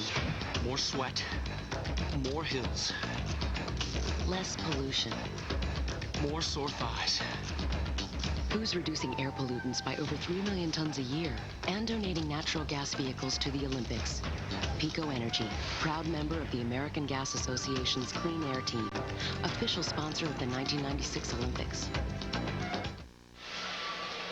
Wednesday night at 10, don't miss the July edition of Happenings. All the places to go, the people to know, and the things to do in the Delaware Valley. Prism's monthly magazine show no Philadelphian should miss. Happenings Wednesday night at 10, exclusively on Prism. Back to the bottom 5th inning, still scoreless. And Lee, our next question comes from Tripper. He wants to know, do you plan on keeping your veterans? And he mentions Zeal, Eisenreich, Incaviglia, Morandini, and Santiago on the roster the whole season, or will you look to trade for some prospects? Well, I think what we have to really do here is, you know, take stock of what we need for next year. There are some veterans that you have to keep. I think you have to have veterans to bring the young guys along. You can't just throw all young guys out there and expect them to do the job. So those are things that will probably determine, you know, as we go through the year here. You know, we still have a long way to go in this year, and that's the thing that probably is, you know, it helps us to some degree to see a lot of the guys that we want to see, but, you know, you hate to have all these injuries so soon. The veteran players are not only really players on your roster, but also long foul ball down the left field line. Not only do they act as players, but when you have a bunch of young players around, they actually act as teachers also and coaches. Oh, they really do, and you know, they help Jim in the clubhouse, and I don't care what anybody says.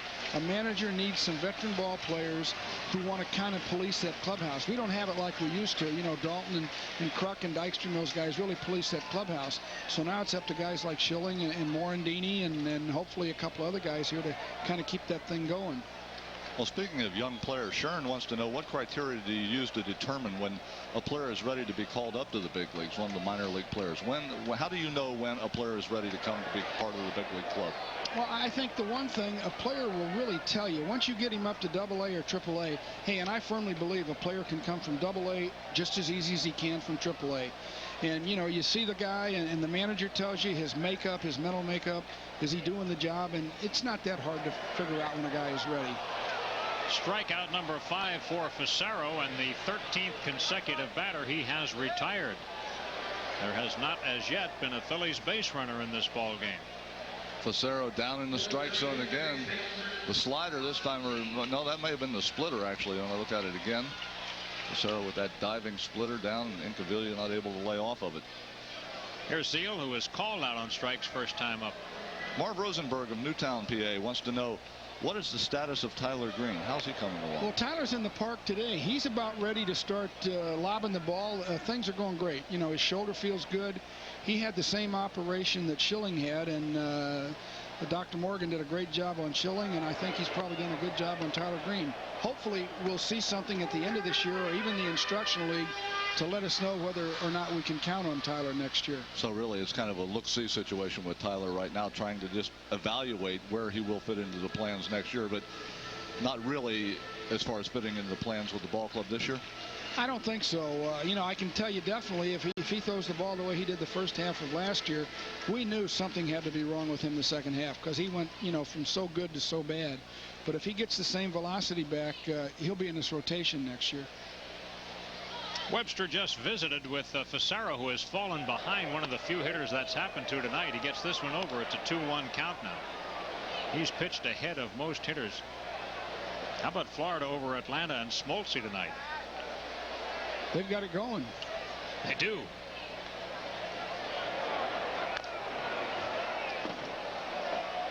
This guy has such a good hard breaking ball that, you know, you don't have much time to make up your mind whether to take it or swing at it. And that ball really was inside, and Zeal tried to fight it off. Looked like it almost hit him. 2-2 on Todd. Well, we've talked so often about the art of pitching is being able to keep the hitters off balance. Ground ball to third. What a nice pickup by Andrews. That was a really smooth play down there by Andrews. Whenever you see a well-pitched game, you are bound to see some fine fielding plays. It can't be any other way, and there was one. Yeah, it's amazing how guys really come up with plays, and I think they know the spotlight's on them. They know they better make the plays, and, you know, maybe they do try a little harder. Who knows? Well, everybody's on their toes in a game like this. No doubt about that. That's 14 in a row retired by Facero, who now deals with Benito Santiago out on a ground ball to shortstop first time up. Well, maybe we'll let Benito break this no-hitter up here. Well, we should, shouldn't we?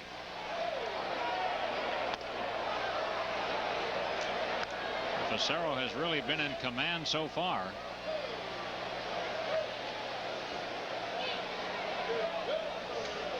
He has not yet had to pitch out of the stretch. No balls and 1 strike on Santiago. Little chopper in front of the plate. There's Facero. And he makes the play. Down go the Phillies. 15 in a row retired. At the end of 5 innings tonight, it is 0-0.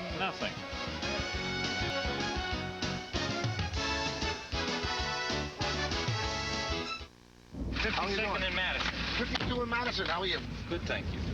Yeah, come in, Louie. All right, Lou, I need you to stop. If you can, pick me up a 6 of Bud Light, please. Okay. I'm gonna tell this guy, Just, see if you can dump the fare, Lou. You know what I tell you, I'm high and dry here. I don't think I mind the ride, Lou. Just take him down my way. You got it.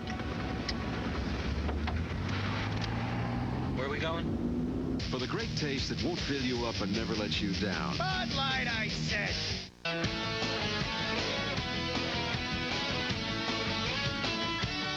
Introducing the new 1997 Nissan Altima. And to celebrate, we're offering a special introductory lease rate. No down payment at just $229 a month for 39 months with automatic transmission. We just wanted to get this new year started right. Get a special introductory lease rate on a new 97 Nissan Altima, but only until July 1st. You talk New York against Philadelphia, you're talking big-time rivalry. And it's us against them when the Mets travel down the pike Monday, July 1st and Tuesday the 2nd at 7:35. Wednesday the 3rd at 7:05 with the first of 2 Mellon PSFS fireworks shows following the game. And after the Mets move out, the Pinnacle All-Star Fan Fest moves in on July 5th for 5 days of heaven on earth where baseball is everything at the Pennsylvania Convention Center. To order tickets, call 463-1000. Do your children regularly skip breakfast? It's important that parents keep healthy breakfast items on hand. Researchers found that the majority of children who skipped breakfast didn't make up the lost nutrients later in the day. Two big fireworks shows here at Veterans Stadium. In each case, the ball games will begin at 7:05. On the 3rd, the Phillies play the New York Mets, and on the 5th, it's the Florida Marlins. These are always big draws, so get your tickets in advance and do so by calling 463-1000. Some fireworks in the background right now. We're shooting them off here before the ball games, just a kind of a teaser dose every night prior to the big shows on the 3rd and 5th. And we're having a special night here in the booth tonight. Go online with Lee Thomas. Lee's sitting by here and answering your questions, so give him a question at PrismLink. PrismLink at AOL.com. Our next question comes from Mary Beth Rickenbach, who wants to know, which of the Phillies do you think has the best chance to be on the All-Star team this year, the All-Star game here in Philadelphia? Well, Mary Beth, if I had my wish, I would think Ricky Bottalico, and I would pick that Jim Eisenreich. Without a doubt in my mind, I would pick him. Looks like the momentum is building for Izzy. We have to do a little campaign. Here's a ball sinking out in right center, and it's in. Phillips made a dive too early. Not that he was going to get it anyway. But Lansing turns second. He wants third. Here's the throw. He's gone. He's out at third.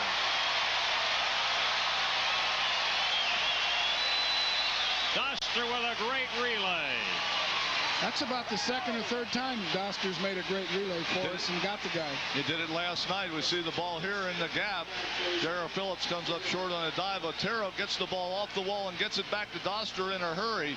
Lansing decides to go for three. Probably a bad choice right there. He's beat easily at third base. That relay throw, Doster showing a good arm. You know, the Fleas done a great job on cutoffs and relays also out there. Otero. And that is absolutely no contest at third base. And Mike Lansing makes a bad decision right there. You do not want to make the first or third out at third base. Uh-oh, they're talking to each other out there. Who's he unhappy with? Somebody's mad at somebody. Maybe Schilling said something to him. I can't tell who he's yelling at, but there was no question that he was out at third base. Are they claiming interference? I didn't see it. That was first base umpire Bill Hahn that they were discussing. Claiming interference by the first baseman Jeffries as he rounded first. But if that's the case, why didn't he stop at second and then make his claim instead of getting thrown out of third? Huh? I didn't know Jeffries had that in him. Oh, there's a little wink. Uh-oh. If indeed it was a slick play by Greg Jeffries. And now Rodriguez hits a fly ball to center field right at Otero. How about Henry Rodriguez? This guy has been fantastic. He throw those candy bars out on the field every time he hits a home run. That's right. Oh, Henry. But in this series, the Phillies have really held him down. He took an 0 for 4 last night and is 0 for 3 here tonight. Flea had a little problem with that ball there. It just kept carrying. I thought it was going to carry him with it. Well, it's interesting that when Otero first came to the ball club, he played so deep in center field, and I know Jimmy had to have a talk with him to get him to play shallow. Now he plays much closer in center field. He was back there almost on the warning track on every hitter. They didn't get a hit unless it went over the wall. And now Moises Salou, he is 1 for 2, a single and a strikeout. Schilling jams him for a strike. This guy's quite a player too, Alou here. Up through the Pittsburgh organization. Yeah, and you know, I guess it would be strange playing with your pop like he's doing here. They have kind of an unusual relationship because his dad, Felipe, has been married several times. He's no longer married to Moises' mother, and so really they were not in a typical father-son relationship as they grew up. They've gotten to know each other better in the last couple of years than they did years ago. Schilling with a 2-1 count. Schill has given up 4 hits tonight and walked 1, but he has not given up a run either. Yeah, Alou came back from a horrible accident where he broke his ankle in St. Louis a couple of years ago. You know, nobody really thought he was going to come back and play again. And that was a bad accident. I remember. He suffered just rounding first base, yes, right? Yeah, it was really hanging by just the flesh. I mean, the bone completely broke through, and you know, it's a miracle that he come back the way he has. I remember watching the replay of that, and that's one that every player, anybody who's ever played this game, when you see something like that, you just cringe. Doesn't matter if somebody on your team or somebody on another team. That is just one of those injuries that just scares the death out of everybody. 2-2 the count. Schilling coming back strong after his performance Monday at Cincinnati, where he went only 3 2/3 innings. Here's a ground ball to Doster. Play over to first, and he gets him out. So for the Expos in the 6th, no runs, 1 hit, nobody left on base. And our ball game is still scoreless. Now we're going to go to Todd Callis for scores and highlights. Todd? Yeah, thank you, Andy. We're going to change it up a little bit tonight because we are counting down to the All-Star game. A week from next Tuesday, the countdown is down to 10. And we're going to feature a special night every night from now until that All-Star game when we're here on Prism and Sports Channel. And tonight, another look at our special All-Star countdown.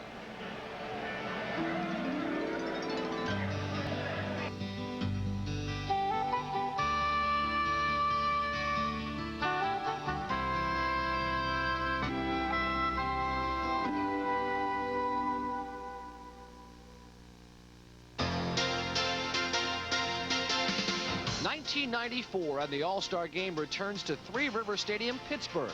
A distinctly Philadelphia flavor, the National League was managed by Jim Fregosi of the defending champions. It was a game dominated by the offenses and long on drama. The American League appeared en route to its 7th straight win, up 7-5 in the 9th.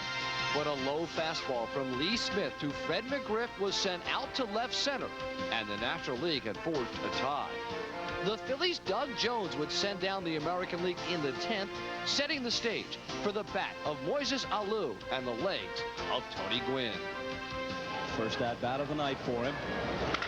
Swinging a drive into the gap in left center field. And up against the fence. This could do it. Being waved home is Gwynn. They got a play to Rodriguez. Safe! Safe! And the 6-game drought is over for the National League.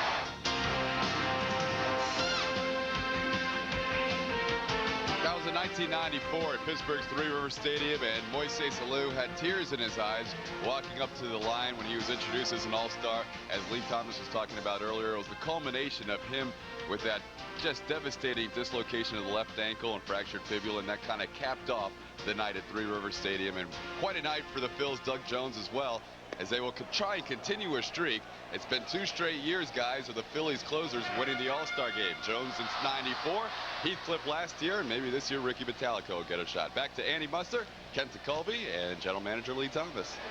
Thanks, Todd. This is J.R. Phillips.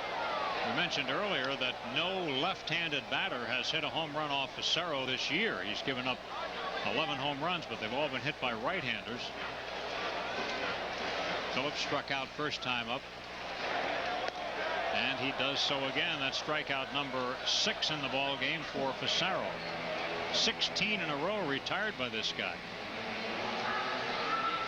Our next question comes from Justin McCarthy. He wants to know, what do you think the most pressing needs are to improve this ball club next year? Well, Justin, I really do think, and I've said this before, we need a couple of hitters here that can, kind of lead the way for us and, knock in some runs, and we need a home run hitter here. And I'm always in search of another starting pitcher, but right now I think we need a couple of big bats. Sefcik's at the plate. He hit a screaming liner, but right at Andrews, who is playing shallow as he is again. No balls and 2 strikes, and Jeff Facero continues to get ahead of the hitters. Well, this guy has got it all together tonight. Maybe our only chances if he can get tired in about the 8th or 9th inning. Sefcik chases one in the dirt. Webster calmly recovers and gets him. It'll be a strikeout, number 7, the out at first base. Lenny Webster, another one of our guys, ex-players here. Yeah, Webster was with Montreal before and after his Phillies career. Yeah, same for Leeper. They had Leeper, we got Leeper. It looks like Leeper's back in their AAA farm system right now. Lee, Jason Boric wants to know, what do you think the chances are that Darren Dalton's going to return next year? I wouldn't put anything by Darren. All the stuff that he's done where he's been hurt and come back from all those injuries, I would not bet against him myself. Well, it's amazing, you talk about Dutch and all the injuries he's had, especially, the knee surgeries, 9 of them. And, if anybody knows how to rehab and get themselves back to the big leagues, it's Darren Dalton. And this seems to be, of all those cases, this is the biggest challenge, getting over this one. Yeah, it is. And I'll tell you what, he really did pick the clubhouse up when he was here last week. Ball and a strike on Schilling. Fassero is really pitching, to this point anyway, the game of his life. And you know, the club behind him normally gets some runs. Run support for Fassero is 5.1 a ball game. They don't have anything for him tonight. I think that shows you how good his Schill's pitching too. Our guy's throwing the ball good too tonight. So we have what most people who are real baseball fans enjoy more than anything, and that is a tight pitcher's duel. I mean, some people like to see a ton of runs, but a lot of people seem to enjoy these kind of pitcher's duels, and that's what we're featuring here tonight. Well, I'll say one thing. The vet really looks good here. They've got it all spruced up with all the flags and everything, the blue seats. They've cleaned the concrete, the new AstroTurf. Well, this is a good-looking ballpark. Good-looking ballpark, getting ready for July 9th. Actually, July 8th with the All-Star Day festivities, the preceding day, the workout day, and then the 9th for the game itself. Great day for the city of Philadelphia. It's really going to be. You know, I was thinking, we've got 28 teams in baseball, soon to be 30. So if every team gets it once a year, it's going to be, you can conservatively figure 30 years till we get another one. So, you know, it's not going to be something you're going to put up with all the time. Let's enjoy it while we can. It is going to be a nice week. Hey, how about a 3-2 count on the pitcher? Fassero has not allowed anything so far, and now he's got to make a pitch to Schilling. Schilling, base hit. The perfect game is over as Schilling gets a single up the middle on a 3-2 pitch. Schill's a competitor. There's no doubt about it. 17 in a row retired prior to that. You mentioned a 3-2 count. He has to come in with the fastball, and Schilling just slaps it back up the middle. Jeff Fassero all night long has been ahead of the Phillies hitters, and for the first time in the evening, I believe he goes to 3 balls. Curt Schilling makes him pay the price. 2-out single, and the Phillies finally here and get the first base hit of the ball game. Well, you know, Rich Ashburn's theory on this kind of thing is to win a ball game, all you have to do is pitch a shutout and hit a home run. Well, he only fell 3 bases shy. Well, the way we've been going lately, you might have to do that. But things are picking up a little here. Here's Otero. Now, he has hit the ball on the ground twice tonight. He hasn't been able to beat him out. He grounded to short and grounded to third. No balls and 2 strikes on Ricky. We are scoreless in the bottom of the 6th inning, but the Phillies have finally punched through with a base hit. And we're seeing Fassero work from the stretch for the first time tonight.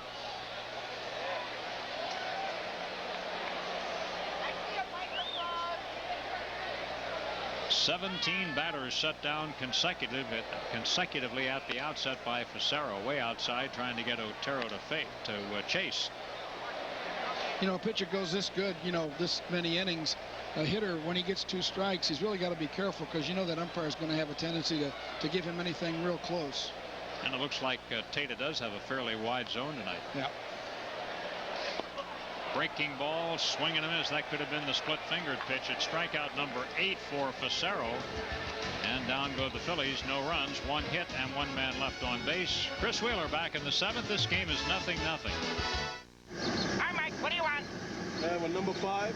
Do you read me? Hello. 10-4. 10-4. Number 5. Number 5. Coming up. I'll tell you what I'll do. I'll give you 2 number 5s. Swing down and get me a 6 of Bud Light. How about 2 number 5s for free? You're going to swing down and get me a 6? I'll get a 6 tomorrow. You give me 2 5s. How about I give you 3 number 5s if you go skiing with me? We'll go up and we'll roll around the lodge, you and me by the campfire there. How's that sound? For the great taste that won't fill you up and never let you down. Bud Light, I said. At a height of 19 feet, the awkward-looking giraffe would appear to be at a disadvantage in the jungle. But in fact, his height is his greatest asset, allowing him to graze where others can't, easily survey the land, and take gigantic strides when threatened by predators. The preceding has been brought to you by the all-new Nissan Pathfinder, now with a higher stance and more headroom. Presenting Armor All Vinyl Siding Wash. Just spray it on, wait 5 minutes, then rinse it off with a hose. And look, why, it's the greatest invention since vinyl siding. Armor All Vinyl Siding Wash. Nothing on TV, Can't find anything the whole family can agree on? Turn to Prism for great Friday night family features.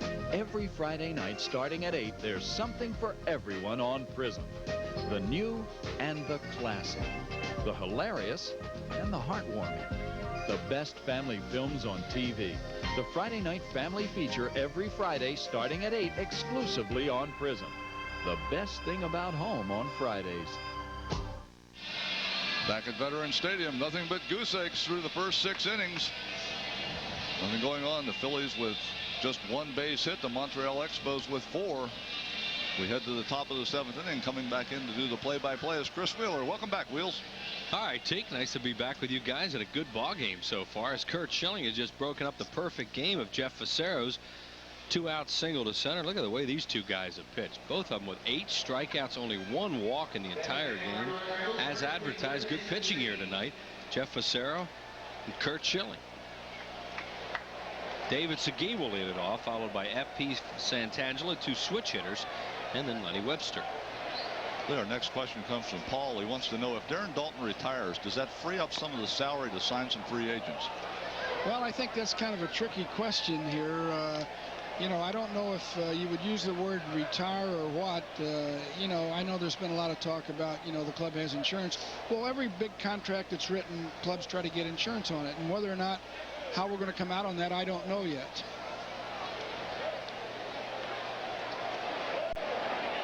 Segui takes it low and outside. He is grounded to short, grounded to second. He's 0 for 2. The insurance situation, is that one of those things that you really basically have to wait until after the fact and then go back to the insurance company and see how it all works out? Well, Teak, I think there are so many different policies you can take out. And, you know, Jerry Clothier, that's his main, not his main thing, but he's an expert on that. And he can answer those questions a lot better than I can. So you're not, better not want to, you're not working for the insurance company, so you don't know all that stuff. Not today. Okay.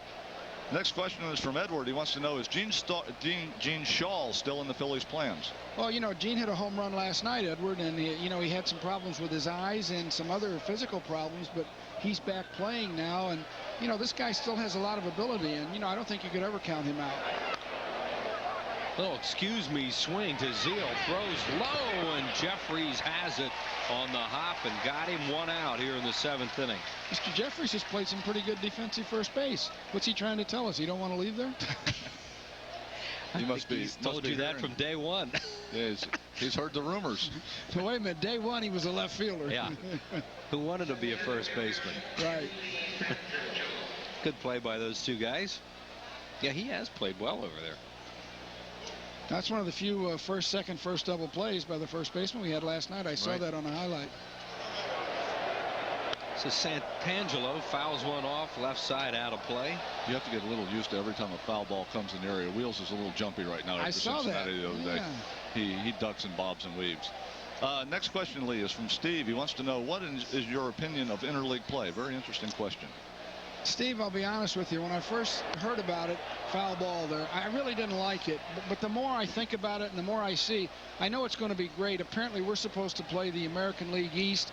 Well, that's us playing Boston, the Yankees, Baltimore. I think it'll be great. I just don't think it should be, you know, overblown or do too much of it.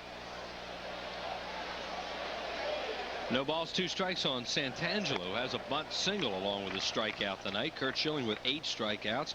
Same for Jeff Facero. We are in the 7th of a scoreless ball game. Well, just tag on to the subject we just touched on a minute ago. David from Southampton wants to know, if Scott Rowland is brought up, where's Todd Zeile going to play? Well, you know, we've talked a lot about another foul ball, about bringing Scott Rowland here, and you know, that's something we're going to wait on. We're not going to jump and do that right away. And, you know, I guess if you had to answer the question bluntly, you would probably have to move Zeile to first and Jeffries to left field, if and when we do that. I don't see any other way, because I sure would not leave Todd Zeile to hang out to dry here and not play. That would not be right for him. So if those things did happen, that would probably be the logical move.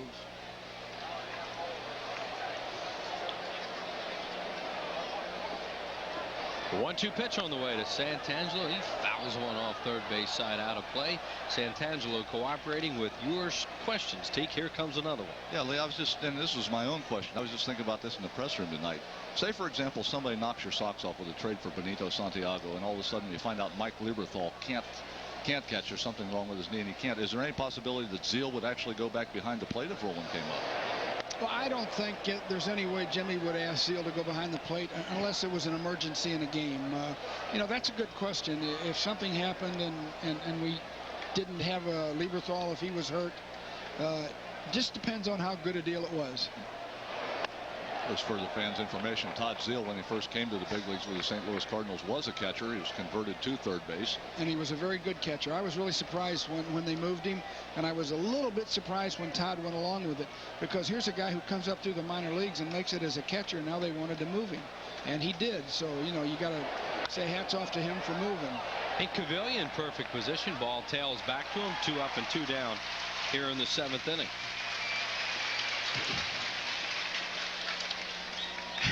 Wednesday night at 11 o'clock, Gary Oldman, Isabella Rossellini star in Immortal Beloved, the haunting story of the life of Beethoven. Don't miss the critically acclaimed Immortal Beloved, Wednesday night at 11 o'clock, exclusively right here on Prism. Lenny Webster, the batter. Lenny walked in the 2nd inning and then grounded out in the 4th. Yeah, Lenny didn't have too good an experience here with us, and That's hit pretty well to right field, but Phillips got a good jump on it and runs it down. JR's played good out there. He sure has. He got a good jump on that ball. 3 up and 3 down, no runs, no hits, no errors, and nobody left. 7th inning stretch time as we watch J.R. Phillips keep this a scoreless ball game. I just got a promotion and a cellular phone. So my little brother got one too. Nothing competitive. I got the big calling plan. I got a local plan. My job's more focused. At Bell Atlantic 9X Mobile, cellular service isn't one size fits all. From phone features to calling plans, you get services that fit your life. I also got voicemail. You did? I want that. Bell Atlantic 9X Mobile. There's just something people like about a pickup man. It's Truck Month at your Quality Plus Ford dealer, and they're offering low 4.8% financing or $600 cash back on America's best-selling 96 Ford F-150. But here's a piece of advice. Hurry, because with low 4.8 financing or $600 cash back, don't expect these F-150s to be around long. There's just something people like about a pickup man. See your Quality Plus Ford dealer now during Truck Month. For years, it's been a classic piece of Americana. The outside changed, the inside stayed the same. Until today, introducing the new bucket at KFC. Now you can mix roasted chicken with fried chicken and bring home everybody's favorite pieces of Americana. And now mix and match 12 pieces of your choice in the new Any Way You Like It bucket, just $10.99. You can bank on Mellon PSFS for a midweek, midday business person special Wednesday, July 24th at 1:05 when the Phillies play the Reds.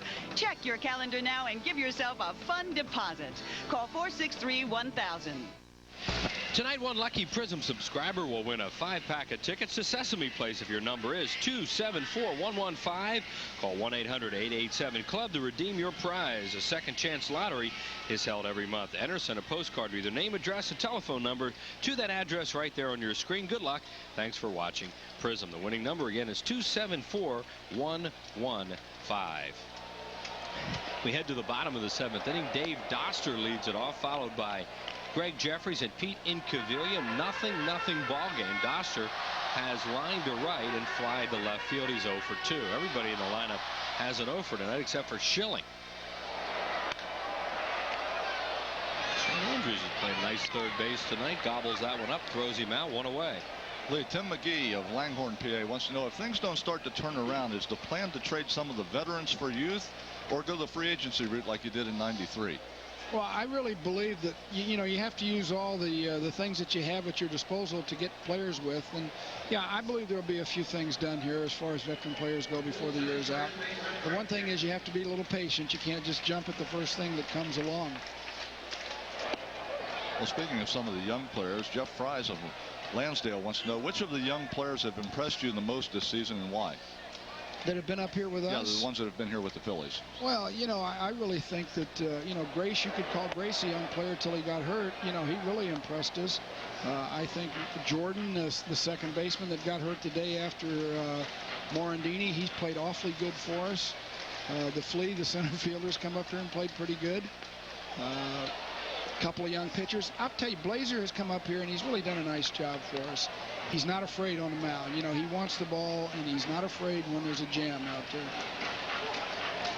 Greg Jeffries is 0 for 2 tonight. He's grounded out flat out. He is 0 for 18 as a right-handed batter this year, so we'll try a little reverse black cat on him there.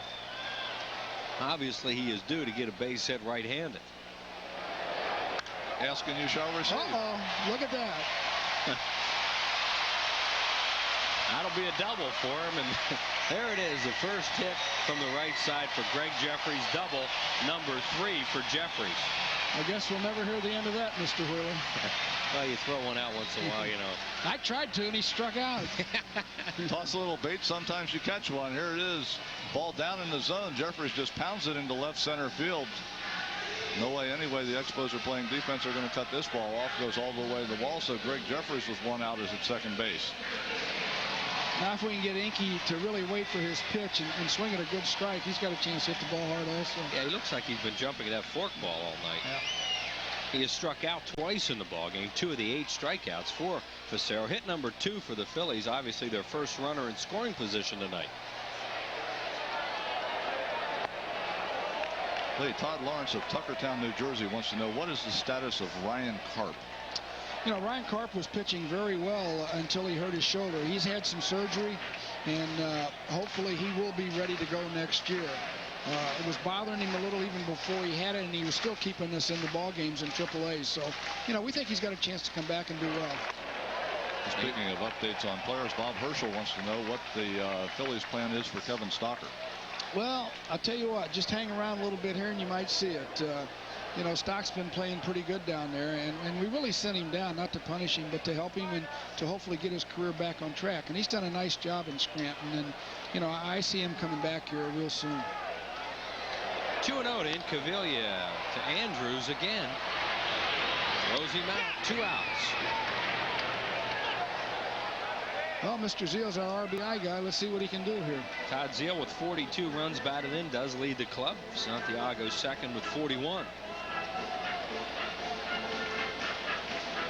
Like Incaviglia got a 2-0. Maybe it was a fork ball, maybe it was a breaking ball. We kind of jumped at it. I guess that's a beauty of Facero being able to throw that pitch behind in the count.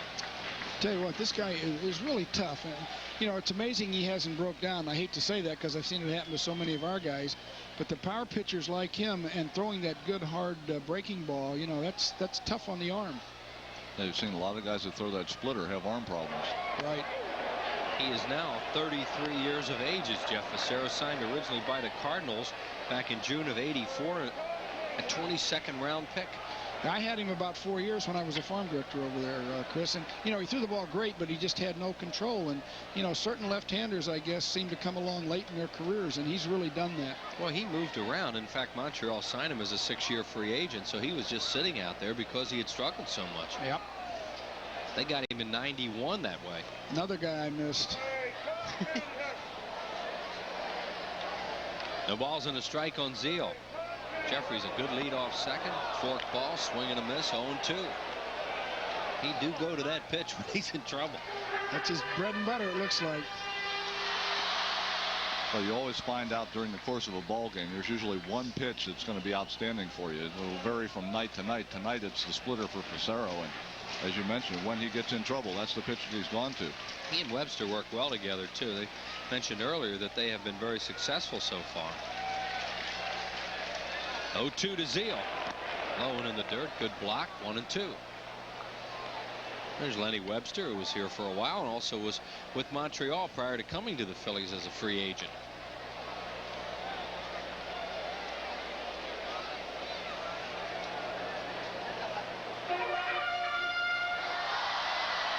Todd Zeal trying to get it done. If he can't, Santiago is on deck with good numbers against Montreal this year. Zeal also successful against the Expos, batting .421 against them this season coming into the game. Takes a pitch outside, 2-2. You know, Wills, when you get into a ball game like this, scoreless now into the bottom of the 7th inning, anytime a game goes scoreless late, the first run is huge. Now, if you can get that first run on the board, you really turn all the strategy in your own favor. You can become more aggressive. The other guy has to start being protective of his pitcher, may get into a situation where Facero will have to be hit for. He's now the second hitter next inning, so if we can get a hit right here, you may get Facero out of the ball game. Fly ball center field. It is playable for FP. Santangelo drifts under it, puts it away.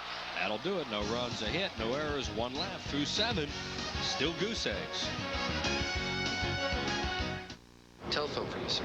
Yes. How do you say there, wise guy? I'm across the way in the other restaurant. You thought you were cute bumping into me like that, spilling my beer, huh? Yeah. Hey, Pickle Nose, I'm talking to you. Come on over, we'll have a couple of cold Bud Lights, me and you. You got the wrong guy. I don't got the wrong guy. Don't you see me waving? No. Can you see me jumping up and down? I got the feather hat on. What are you talking to? Hey, I'm whoa, not. there, Charlie, you're going a little quick there with your hands. What are you trying to throw the fisticuffs again? So I don't think there's any call for that now a second time. Is there, tough guy? For the great taste that won't fill you up and never let you down. Bud Light, I said.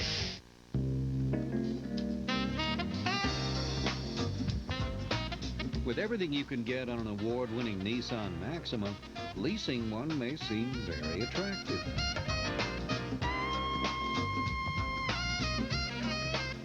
For a limited time, we're making it beautiful. Lease a Maxima GXE with automatic transmission for $0 down and $309 a month for 39 months. Phillies baseball is brought to you by Bud Light, official sponsor of the 1996 Olympic Summer Games. Make it a Bud Light. By your Philadelphia Nissan dealer. Nissan, it's time to expect more from a car. By Pico Energy, focusing our energies on you. By the Bell Atlantic Yellow Pages, the book 9 out of 10 people use and keep and count on. And by your Quality Plus Ford dealers and the all-new Ford Windstar. With a 5-star rating, Windstar beats every other minivan in government crash tests. And there's a look up at Fanavision as the Fanatics having a little fun with the Zeiser sisters there. The Zeiser sisters have been coming to Clearwater forever. We see them all the time, and there they were on Fanavision. Now back down to the stands. And there's the Fanatic still having his fun over there. Batting gloves will be on Sunday, July the 7th at 1:35. This is a brand new hot item for all young ball players. White gloves with red trim and blue Velcro closure, featuring special grip indicators on each glove to help any batting swing. That's on Sunday, July 7th, 1:35 Phillies and the Florida Marlins, the final game of this nice 10-game homestand. 463-1000 for your tickets. Shane Andrews will bat. Jeff Facero is in the on-deck circle. That's pitch number 100, and it's popped up foul near the dugout and out of play of the Montreal Expos. As I mentioned, that's pitch number 100 for Curt Schilling. And a very good ratio for him of 68 strikes, 32 balls. Both these starting pitchers throwing a lot of strikes, staying ahead of the hitters, and we talk about it so often. That is the formula of success, pitching out in front. Boy, it sure is. You know, if Curt could have this same location every time, he would be definitely back, the old Curt. And the 0-1 on the way to Shane Andrews is high. He told us the other day, Lee, speaking of the old Curt, that he worked between starts of holding the glove, his hands out in front of his face the way he's doing tonight. He says he thinks that will help him a little more. He couldn't do that when his shoulder was bothering him. Yeah, that is something. It hurt so bad he couldn't even do that. Popped up foul out of play.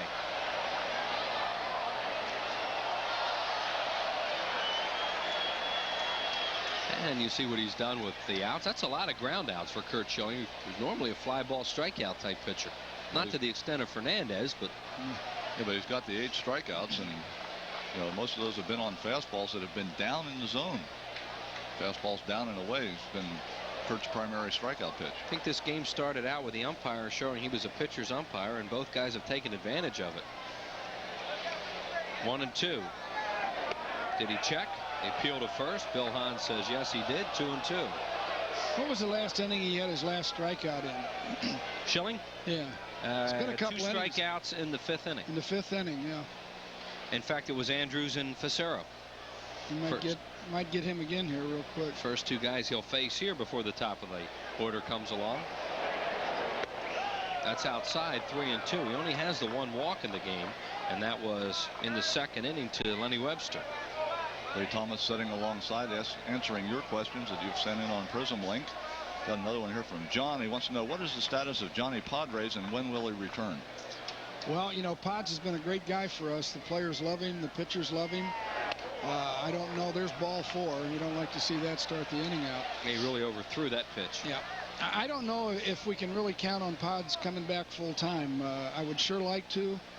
He may end up doing some other things for us, but I think by the end of this year we'll know more about Pod's health. I know he'd like to come back, but he's feeling good now.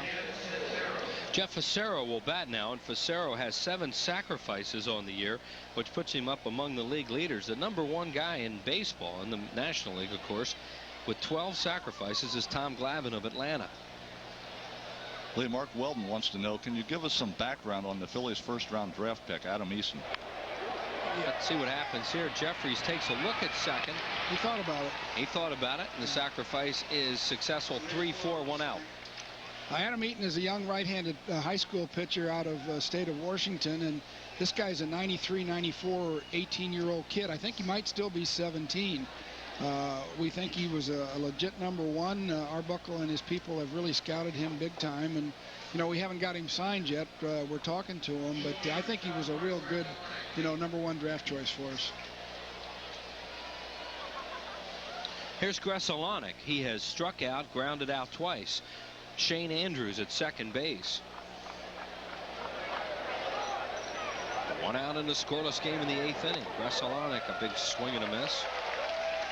I think we kind of touched on this next question from Tim. He wants to know if Greg Jeffries will continue at first base with the Phillies, and I guess, as we talked before, that's going to kind of depend on Scott Rowland and what happens with him. Yeah, there's a few things that will depend on what happens there, and you know, Greg just said, hey, I'll play anywhere you want, you know, so we'll see maybe.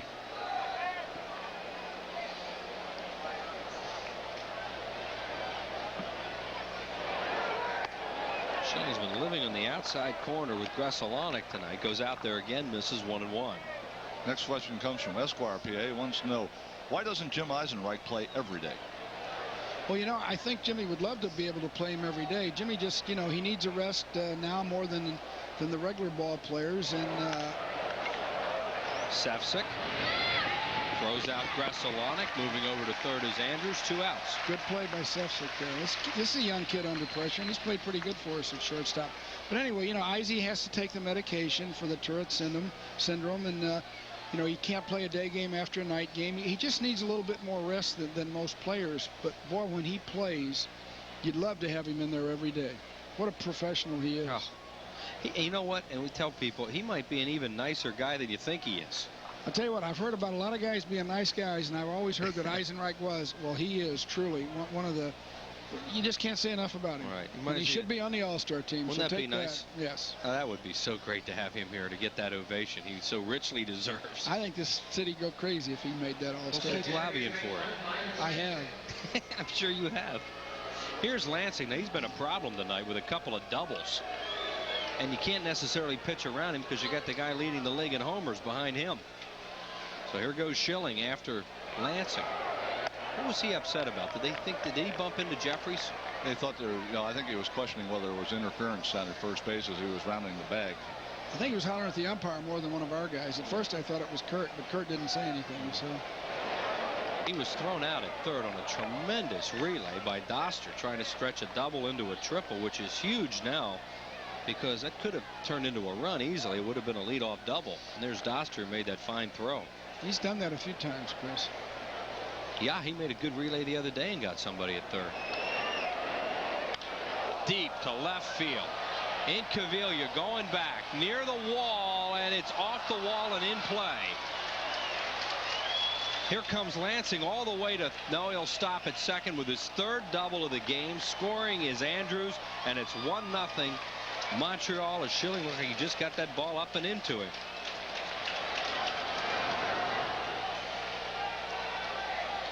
Take a look right here. Once the ball outside, it's up and in. Did not get the ball where he wanted to. Lansing hits it well to left field. He thinks it's gone. I think Incaviglia thought it was gone at first. Seemed like he got a slow start on it. Not able to cut it off over at the wall. Pete gets just to the wall just at the same time the ball bounces off and ricochets back toward the infield. So Lansing with his 3rd double of the game, his 27th double of the year. And we talk about that first run of the game being huge. Well, the Montreal Expos have just got the first run of the game here in the top of the 8th inning. Jeff Bagwell came into the play today leading the league in doubles with 26, so Lansing possibly passed him. And Jim Wright goes to the mound to talk to Schilling, who's more upset with himself than anything. He made a bad pitch, and now Toby Borland up. Lansing's a heck of a player. I'll tell you, he started coming on a couple years ago, and they seem to come up with some good players, Montreal. There he is leading off second. The key now, keep it to 1 run. Only in the 8th inning. Rodriguez fouls one off. How about this guy? Tied for the league lead in home runs. Talk about somebody who came out of nowhere. That is getting somebody really out of nowhere. You know, the Dodgers had him for quite a while, and all of a sudden, you know, and then that park in Montreal has become a little bit smaller because of the air and everything in it. But, I mean, this guy looks like he's a legitimate home run hitter.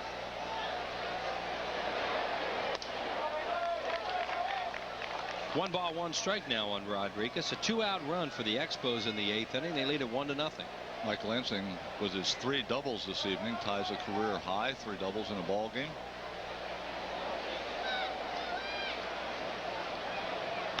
Pop up. That ball appears to be a chance to be playable. Zeal off the line. It is playable, and Todd Zeal makes the play. A run on just 1 hit, no errors. And 1 left on base. Phil's batting in the 8th. It's 1-0 Expos. The new 96 Ford Taurus. Tested safer than Volvo. More standard horsepower than Accord and Camry. Yet Taurus is still priced thousands less. And now, with low 2.9% financing or $600 cash back, the totally redesigned Ford Taurus is the price leader. Taurus has even more interior room than last year's model.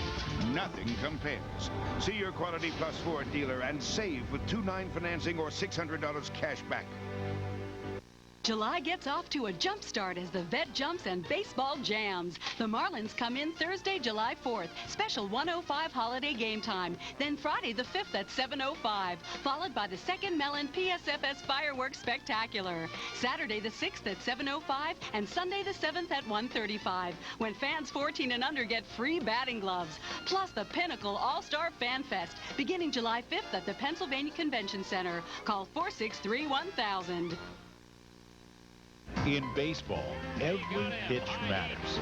A win, a loss, a championship, a trip to the showers, a trip back to the minors, or a trip to the Hall of Fame can hang on one pitch. Just one pitch. And the great thing about baseball is you never know what pitch will matter most. Prism, proud to bring you Phillies baseball one pitch at a time. The All-Star game gets closer and closer, and so do the prelims. Next Saturday night, Prism presents Fan Fest Live, a 1-hour special, live from the Pinnacle All-Star Fan Fest. Join Larry Rosen and Todd Callis for all the fun and fanfare of a truly great event, live from the Pennsylvania Convention Center. An All-Star special you won't want to miss. Fan Fest Live next Saturday, starting at 6 o'clock right here on Prism. New left fielder is Cliff Floyd. He will come in and replace Henry Rodriguez as they go for the little better defense. And Benito Santiago leads it off. There is Curt Schilling, and probably more ticked off about the leadoff walk than anything. Yeah, you know, when you get in a game like this, Wheels, where, you know, it's such a pitcher's battle, it's the first guy that blinks, and Schilling, you know, makes the first mistake of the ball game by walking the leadoff hitter, and, you know, that's always a bad situation, because that really sets up the inning for the opposing ball club. There is Mel Rojas, speaking of guys with good forkballs. He is the closer, and he is up in case Facero were to get into trouble in this inning. Santiago is grounded to short and back to the mound. Right now, I think I'd rather see their closer than Facero, the way he's throwing. He has been outstanding. Went 8 2/3 innings his last time out in a victory. Fly ball center field, playable for Santangelo. Drifts in. 1 down. I want to remind you, Lee Thomas is alongside answering your questions this evening. Lee, I want to thank you for being here. This will be the last half inning. We'll keep you. But got a couple more questions for you before you go. Michael wants to know if there are plans to make Darren Daulton a coach if he is unable to play again. Well, that's kind of an out-of-the-blue question. I'm sure Darren Daulton could probably end up being a major league manager someday if he wanted to. You know, I really have no idea or any thoughts of what he wants to do. I don't know if he wants to stay in the game or not. Guarding the line defense now, both at first and third for the Expos here in a 1-0 game, which Montreal leads. J.R. Phillips with a couple of strikeouts tonight against Facero.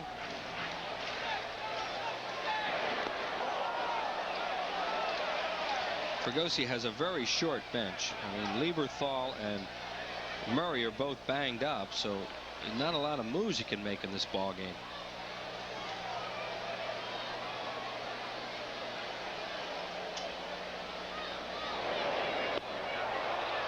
Did not check, struck him out. Third time in the game, 2 outs.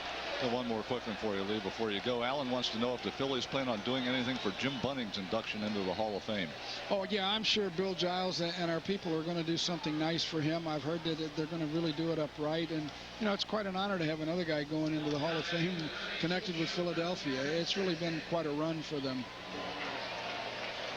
Mike Lieberthal moves into the on-deck circle as Sefcik lines one foul out of play down the right field line. I think we got time to squeeze in one last question. Alan wants to know what the report is on Tony Longmire and how he's doing. That's a good question. You know, Tony Longmire has a chance to be quite a hitter.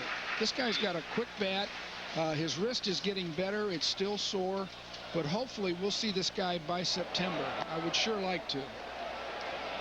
Low and in the dirt from Facero. 1 ball and 1 strike to Sefcik, who has lined out and struck out. Besides that, Tony's really got himself in shape. He's lost about 15 pounds, and he needs to lose a little more just to show us he's ready.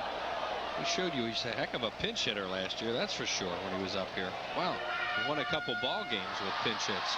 And there is Lieberthal, as we mentioned, on deck to bat for Schilling, and Sefcik keeps the inning alive.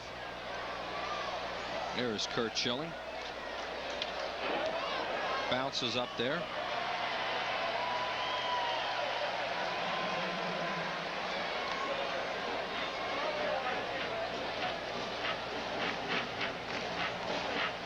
Wow. Had 100 questions for you tonight. Thank you so much. And I enjoyed the time when I was in here. It was fun. Well, I've enjoyed it too, Chris. Thanks for having me. And we'd like to thank our questioner over there, Kenta Colvin. Yeah, we had about 100 questions. We got through about 35 of them or so. So if your question did not get on the air, just please understand that we got through as many as we could with Lee, and Lee very gracious to spend the time with us this evening. Grounded towards second, an easy play for Lansing. Throws him out, 8 full. No runs, no hits, no errors, and nobody left. To the 9th we go, 1-0 Montreal. All out there, here he is. What's up? Hey, what's up there, Lefty? You know what you gotta do? Get us a bucket of Bud Lights there going, okay? Hello? You work with Chuck? Yeah, we're gonna be there in a little while. You know, is he coming? Well, make sure they got Bud Light. That's all I'm asking you for. They got a ton? You know, we're gonna schmooze this guy. What do? You work in swaps? What are you, wise guy? What are you talking about? Come on, don't be a wise guy. These guys are crazy. Who? Oh, the boys, Chucky and the guys. Listen, did you bring the cigars? I don't know. Wait a minute, you work with Chuck? For the great taste that won't fill you up and never let you down. Bud Light, I said! Driving to the Serengeti, it became clear that East Africa's backcountry was run by the animals and not the Highway Transportation Department. When there were roads, they were bumpy. When there were bridges, they were rickety. On a bright note, however, traffic moved along at a rather swift pace. The preceding has been brought to you by the all-new Nissan Pathfinder, now with an advanced new suspension for a smooth ride wherever your travels take you. How often do you use the Bell Atlantic Yellow Pages? It's an outstanding book. We use it frequently. I call supply houses, price what I want. And so we knew what we wanted. We used the book to call around. Saves a lot of time. My wife just used it to find a new chiropractor. Phillies tickets. I can't remember the layout of the vet. Bang, chart. Look them up right there. There's the book. The book works. How are you? Thank you. Bell Atlantic, the heart of communication. Tonight after the ballgame, renowned singer-songwriter James Taylor joins the Scottish comedy troupe Loudon and Company. Zany antics and great music together. Don't miss Loudon and Company tonight after the game, exclusively on Prism. Double switch for the Phillies as we head to the 9th inning. Jim Eisenreich moves in the game to play right field. He will bat 9th. That means he'll lead off in the 9th inning. On for the Phillies to pitch, batting in the 7-hole, right-hander Ricky Bottalico. And there are the numbers on Bottalico, who has done an outstanding job for the Phillies this year. Unfortunately, they haven't been in many save situations lately, so he hasn't really been able to strut his stuff. Bottalico against these Montreal Expos has been in 1 game this year, and he has a win. Overall, he's been in 6 games and a 1.80 earned run average lifetime. So Bottalico's job to keep this to a 1-run game. And he'll face Moises Alou, David Segui, and F.P. Santangelo, and the first pitch is outside, ball 1.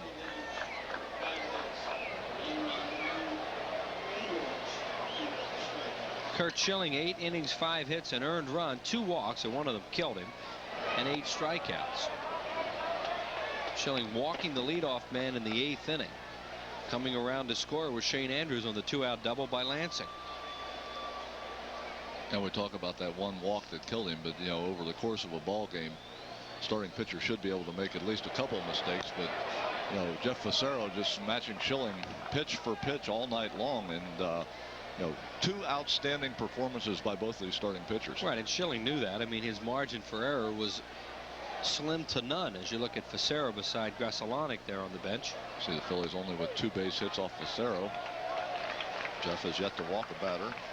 Phillies have striking out 9. Right, 2 base runners all night and only those 2 hits that Teak mentioned. Alou chases ball 4 and fouls it away, and it counts 3-2, and you see Alou a little upset with himself.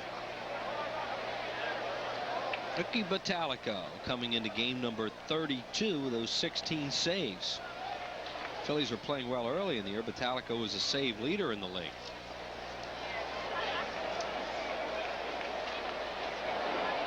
Good fastball struck him out. Todd Worrell right now with 22 saves for the Dodgers leads the National League. 1 out here in the 9th inning. Well, Bottalico doing what we've seen so often, that fastball, that explosive fastball. And when you throw one as hard as Ricky does, the way it moves, Santiago was setting up on the outside, but he threw it down and in. But because of the power, because of the movement, you can get away with some location mistakes. Here's Segui 0 for 3. He has grounded out 3 times. Short, second, third. Giving the whole infield a little work, except for Jeffries. Phillies play him with Doster, the second baseman, deep and over towards second, giving him the hole on the right side against his hard thrower Bottalico. Also, the outfield shades him towards left center. David West, by the way, tonight had a rehab appearance. 3 1/3 innings, 3 hits, 2 earned runs, 3 walks, and 4 strikeouts.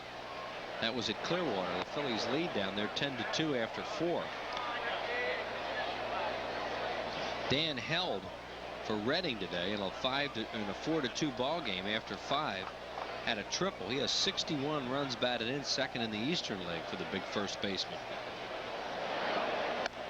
Bottalico outside, 2-1, and Scranton and Wilkes-Barre at Rochester had a doubleheader rained out, or had a 1 game rained out, doubleheader tomorrow.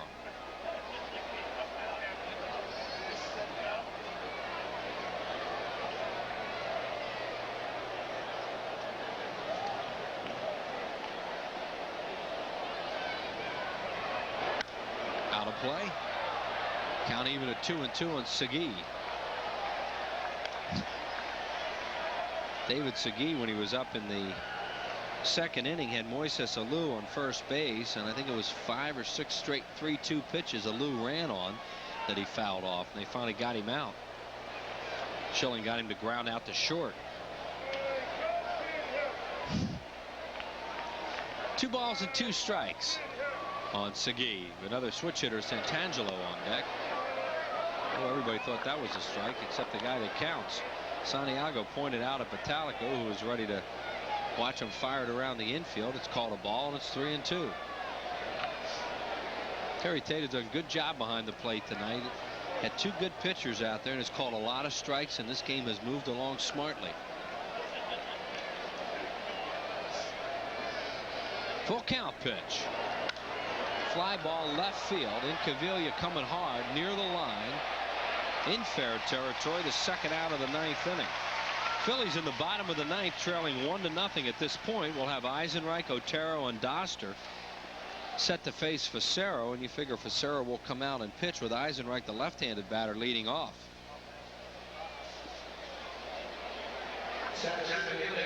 Because you're just talking about Terry Tata behind the plate, and we talked about it early in the ballgame. He's had, a relatively large strike zone, but the thing about it is it's been consistent all night long. He has had the strike zone, he established it, and he has stayed with it all night long. And pitchers and hitters, they may complain a little bit early about the strike zone, about if it's a little big or a little small, but as the game goes on, once you find out what it is, as long as it stays the same, the players have the ability to adjust to it. And I think you could call Tata one of those guys who in the last few years, since they've gone to a little bit more, is a guy who is a pitcher's umpire. There are umpires in the league that have a little larger strike zones than others. Terry Tata is known to be one of those, and it doesn't come as a surprise to the players. 1 ball and 1 strike to Santangelo as a bunt single in 3 appearances. Good breaking ball from Vitalico over for a strike. Santangelo playing in center field tonight. Guy can play a lot of positions for the Expos. 1-2. Struck him out on a good fastball. 2 strikeouts for Vitalico. 10 for the Phillies tonight. No runs, no hits, no errors, nobody left. Last chances coming up. Hi, I'm Brian, a mobile friendly serve attendant. What is mobile friendly serve? Mostly it's about speed. That's why I'm here. To do things like direct you to an open island, give you a hand when you pay at the pump, wash your windshield, even show you which side your gas tank is on. And it's the same price as self-serve. Are you following me? And in my spare time, I try to keep things clean. Great gasoline and great service. That's mobile friendly serve. I've got to keep moving so you can keep moving. Mobile, how can we help you? We both talked about it for years. Opening your own business, moving someplace where you can actually watch your kids grow up. But I'm still here, and she's there. I thought I was doing pretty well. I've got a solid portfolio. She must be doing better than that. What does she have that I don't have? Payne Weber. Invest with more intelligence.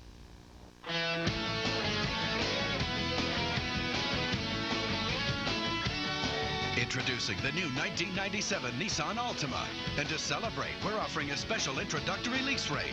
No down payment at just $229 a month for 39 months with automatic transmission. We just wanted to get this new year started right. Get a special introductory lease rate on a new 97 Nissan Altima, but only until July 1st. Lots of baseball coming up on Prism and Sports Channel. The Mets, all 3 of them on Prism. Then the Marlins on the 4th of July. That's a day game. That'll be on Sports Channel. And then Saturday against the Florida Marlins. Larry Rosa with a pregame show 30 minutes prior to each and every ball game right here on Prism and also on Sports Channel. Jeff Facero pitching a 2-hit shutout going to the bottom of the 9th inning, leading at 1-0. Eisenreich, Otero, and Doster to face him. And a couple notes on Facero, Wheels, that he has never thrown a complete game shutout in his career. His low hit game is a 3-hitter. His low hit complete game is a 3-hitter. Did that on April 7th against the Colorado Rockies, a game that the Expos won 9-1. Remember back at the beginning of the ball game, we were talking about Facero's last start. The last game he pitched was against the Cardinals. He went 8 2/3 innings and only gave up 3 hits in that ball game. 1 out away from a complete game, but Facero into the 9th inning now with only 2 hits for the Philadelphia Phillies. He is on a roll and pitching well. Eisenreich, as you look at Joe Kerrigan, the Father Judge product, who's a pitching coach for Felipe Alou. Eisenreich had a first ball fastball and attacked it, fouled it away, took a breaking ball for a ball, and the count even 1 ball, 1 strike. Good breaking ball. This guy's tough on left-handed batters. I mean, Phillips had all kinds of problems with him tonight. And 96 pitches to this point. Tough to do much better than that. Not only has he been outstanding, he's been very efficient with his pitches. Low, they're guarding the line with Andrews at third and Segui at first are the Montreal Expos in this 1-0 game. There's the third baseman, and over at first is David Segui. So hole on both sides. They're playing Eisenreich slightly towards left center in the outfield.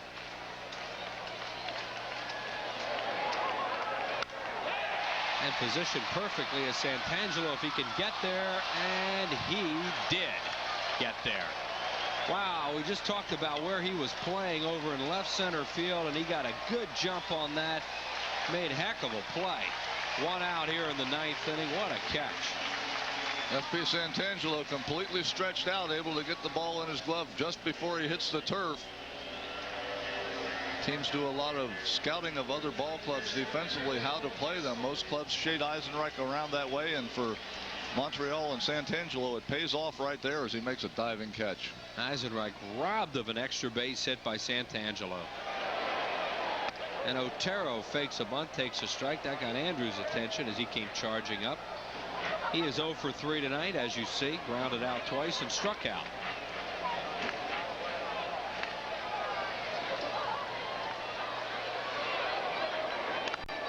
Fouled off Lenny Webster into the Phillies dugout. Back in again. The Braves are losing to Florida 5-0 right now in the 8th inning at Florida.